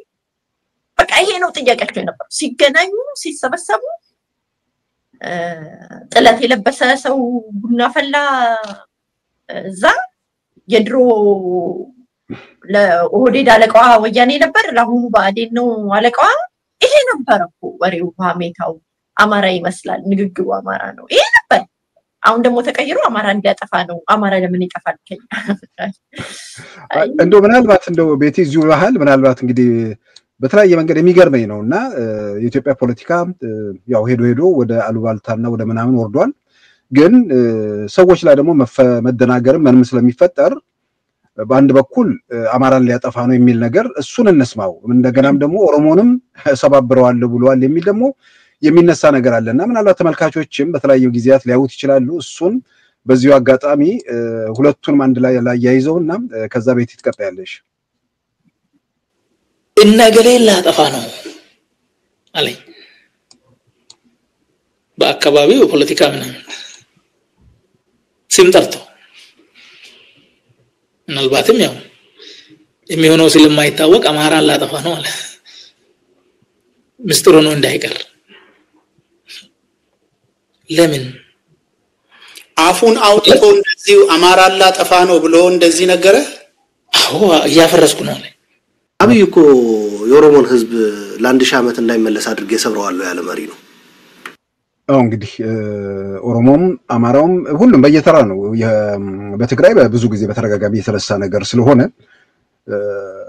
ምናልባት ይሄንን ነገር የሚናገሩ ሰዎች በተለያየ መንገድ አሁን ቀደም ካቶ ታዬ ይልቅ እነ ጀዋርንም ሌሎችንም መጥቀስ እንችላለን በየጊዜውና በየአጋጣሚ በሆነ ማህበረሰብ ላይ በአጠቃላይ በአገሪቱ ላይ የሚሰጧቸው አስተያየቶች ነበሩ ከጠቅላይ ሚኒስትሩ ጋር ተያይዞ ደግሞ በግሌ በየትኛውም አጋጣሚና ሁኔታ የተወሰነ ምልክት እንኳን አላየንም ሆነ ማህበረሰብ ላይ ተነጣጠረ እንደገናም ደግሞ በጥቅል ሀገሪቱ ላይ ጸረ ኢትዮጵያ ሆነ አቋም ሲንጸባረቅ ስላላየን እንግዲህ አንድ ሰው የዚህኛውም የዛኛውም የሁሉም ሊጠላል ሊሆን ይችላል ቢገግራ ቢገባኝ ባለፈውም አንስቼዋለሁ ጠቅላይ ሚኒስትሩ ከጣሊያን ነው የመጡት የሚል ነገር አንስቼ ነበርና ምናልባት እንዲህ አይነቱ ነገር እንደማጠቃለያም እንድታነሽ ብዬ ነው ሁለቱን ለተመልካቾች ለማስተዋወስ ብዬ ነው ሁለቱን ደጋግሜ ያመጣሁት ምን መሰለህ እኔ እንደተረዳሁት ከፍተኛ የሆነ ተስፋ መቁረጥ አለ በፖለቲከኞች አካባቢ በተቃዋሚ ብንላቸው ይሻላል ተፎካካሪ ማን ሊሆን አይችልም በእነዚህ በተቃዋሚ ፖለቲከኞች መካከል በጣም ተስፋ መቁረጥ አለ ተሞክሯል ሁሉ ነገር እንደምታውቀው የፋኖ ትግል በጣም የወራት ነው ተብሎ ይጠበቅ ነበር ነፃ ያወጣናል ተብሎ ይጠበቅ ነበር ኦላ ነፃ ያወጣናል ብሎ ተወሰነ ኦሮሞ ይጠብቅ ነበር ህወሓት አዲስ አበባ ሄዶ ነፃ ያወጣናል ተብሎ ይጠበቅ ነበር ምንም ነገር የለም ቀደም እንዳልኩ የፖለቲካ ፕሮግራም የለም ቢያንስ እንኳን አንቺ ትበሻንታ ድረስ የሚባል እንኳን የፖለቲካ ፕሮግራም እንኳን የለም አሁን ወርዶ እንደዚህ ብሎ ነበር የሚል ነገር መጣና እኔ ምረዳው ከፍተኛ ተስፋ መቁረጥ አለ ለምሳሌ አንድ ነገር ንገር ምናልባት አንተም ታቀው እንደሆነ አላቀም እኔ የማየት እድሉ ነበርኝ ይሄ ጠቅላይ ሚኒስትሩ ቤተ መንግስት እየገነቡ ነው ተብሎ ከፍተኛ ወሬ ነው ያለው 2 አመት ሰምቻለሁ ጆሮ እስኪደም ጫካ ማለት ነው እኔ ግን የጫካ ፕሮጀክቱ ቅንጡ ቤተ መንግስት እየገነቡ ነው ለራሳቸው ለመቀናጣት ለ2 አመት ከምናምን ሰምቻለሁ በአጋጣሚ ግን እኔ ለዛውም የስብሰባ ምናምን የመንግስት ሰራተኞች የመንግስት ቢሮዎች አይጠሩኝም እኔ እንዴት እንደጠሩኝም አላውቅም ብቻ ተጠርቼ ሄድኩኝ ፕሮጀክቶችን ለመጎብኘት ማለት ነው ከዚህ በፊት ብዙ በጣም ጥቂት ጊዜ ነው ለምሳሌ ኤሴ ነበረው የጠቅላይ ሚኒስትሩ መደመር መጻፋቸውን ሲያወያዩ ተጋብዤ ነበር ታሪካዊ አጋጣሚ ሆነልኝ የኦሮሞ ብሔርተኞች ምን እንደሚጠይቁ ሄጄ ባላይ ሰው ቢነግረኝ አላምንም ነበር በርግጥ እያነጋገርኩ በቆይም ማለት ነው እሱ ግን ሲያገኛቸው እንኳን በአካል ስለማራ እንደሚጠይቋቸው ቆሜ ታዘብኩትን ነገር ታሪካዊ አጋጣሚ ሆነልኝ ግን በአብዛኛው አይጠሩኝም ማለት ለማናገር ያው እኔንም አብዛኛው የሚዲያ ዘመቻም ቪክቲም ስለሆንኩ አይ ዶንት ኖ ለኔ ያላቸው አመለካከት ምን እንደሆነ እኔም ደንታ የለኝም በርግጥ ለዛ እንደውም አለመሄድም ጥሩ ነው ግን ሌላ ሁለተኛ ታሪካዊ አጋጣሚ ይሄ ጫካውን ፕሮጀክት ጠሩኝና ለመጎብኘት እድሉን አገኘው የተሰራው ከተማ ነው ጫካ ውስጥ ያለው ከተማ ነው ነኝ አላለቀም እኔ ዛሬ አመት ተኩል አካባቢ ነው ያየሁት ካልተሳሳትኩ እንደ ሆቴል ያለው ሪል ስቴት እንደ አፓርትመንት ነገር ያለው ሃይቅ ያለው ከተማ እኮ ነው የሆነ ሲል የሚመስል ከተማ እንጂ ቤተ መንግስት አይደለም የማይት ድሉ ነበር ሲሳይ ቤቴ እንዳልሽው ግን ይሄን ነገር የዛሬ 2 አመት የዛሬ ምናምን አይደለም ዛሬም ጭምር እየተናገሩ ነው ከ2 አመት ጀምሮ ነው ምንነግር ዘመቻው ቅንጡ ብልጭልጭ ቤተ መንግስት ሰራ ለራሱ ለመኖሪያ ነው እኔ እጃይቻለሁ ቤተ መንግስት እኮ አይደለም እየተሰራ ያለው ቤተ መንግስት ይኖረዋል እንደ አንድ አካል ግን እኔ ከተማ ነኝ በጣም ትልቅ ቦታ ነው ከተማ ነው ማንኛውም ሰው መጥቶ የሚፈልገውን የሚያረግበት ማለት ነው በምርጫው እሱ ትልቅ ስማርት ሲቲ መሆኑ ምንም ጥያቄ ውስጥ የሚገባ አይደለም በተለያየ መንገድ እንግዲህ ማለት የሚነሳው ነገር ነው ምነግርህ ለምሳሌ ታየካነሳቸው በጣም አወዛጋቢ ነገሮች ጠቅላይ ሚኒስትሩ ብር ብሉናል ይላል ለልጆቻችሁ ዝረፉና ብሉ ብሎናል ይላል እኔ እንግዲህ የመንግስት ባለስልጣን ጓደኞች አሉ በሚኒስትር ደረጃ ጓደኞች አሉ ሚኒስትር ከመሆናቸው በፊትም ማውቃቸው ሰዎች አሉ በጣም ሰውየው የሚፈራበት ነገር በገንዘብ ምዝበራ እጅ ከፍንጅ ከተያዙ አንተርፍም የሚሉ ናቸው በጣም እንደሚፈራ ነው ማቀው በገንዘብ ግን ብሉ ብሎናል ሰው በተሰበሰበበት በቃ ዝረፉና የተወሰነ ነገር ብሉ ሌላ ደጋግሜ የምሰማው ነገር በማይታወቅ ገንዘብ ከየት እንደመጣ በማይታወቅ ነው የጫካ ፕሮጀክቱንም የሚሰራው ከተማውንም እንደዚህ ያደርገው ቢያንስ የማይታወቅ ገንዘብ ሰውየው ካለው እኮ የማይታወቅ ገንዘቡን ስዊዝ ባንክ እንኳን አስቀመጠ በማይታወቅ ገንዘብ አገር ነው እየለማል በማይታወቅ ገንዘብ 100 ሚሊዮን ብር አውጥቶ ቤት ይገዛል ይላል ገና መንግስት ሰው በህዝብ በተሰበሰበ ገንዘብ ምናምን ነው አይደል ስዊዝ ባንክ ከማስቀመጥ የማይታወቅ ገንዘብ ካለ ለትውልድ የሚሆን ነገር ቤተ መጻፍ አፓርትመንት ቆሻሻ ላይ ሲቀመጡ ለነበሩ ሰው ከተማን መቀየር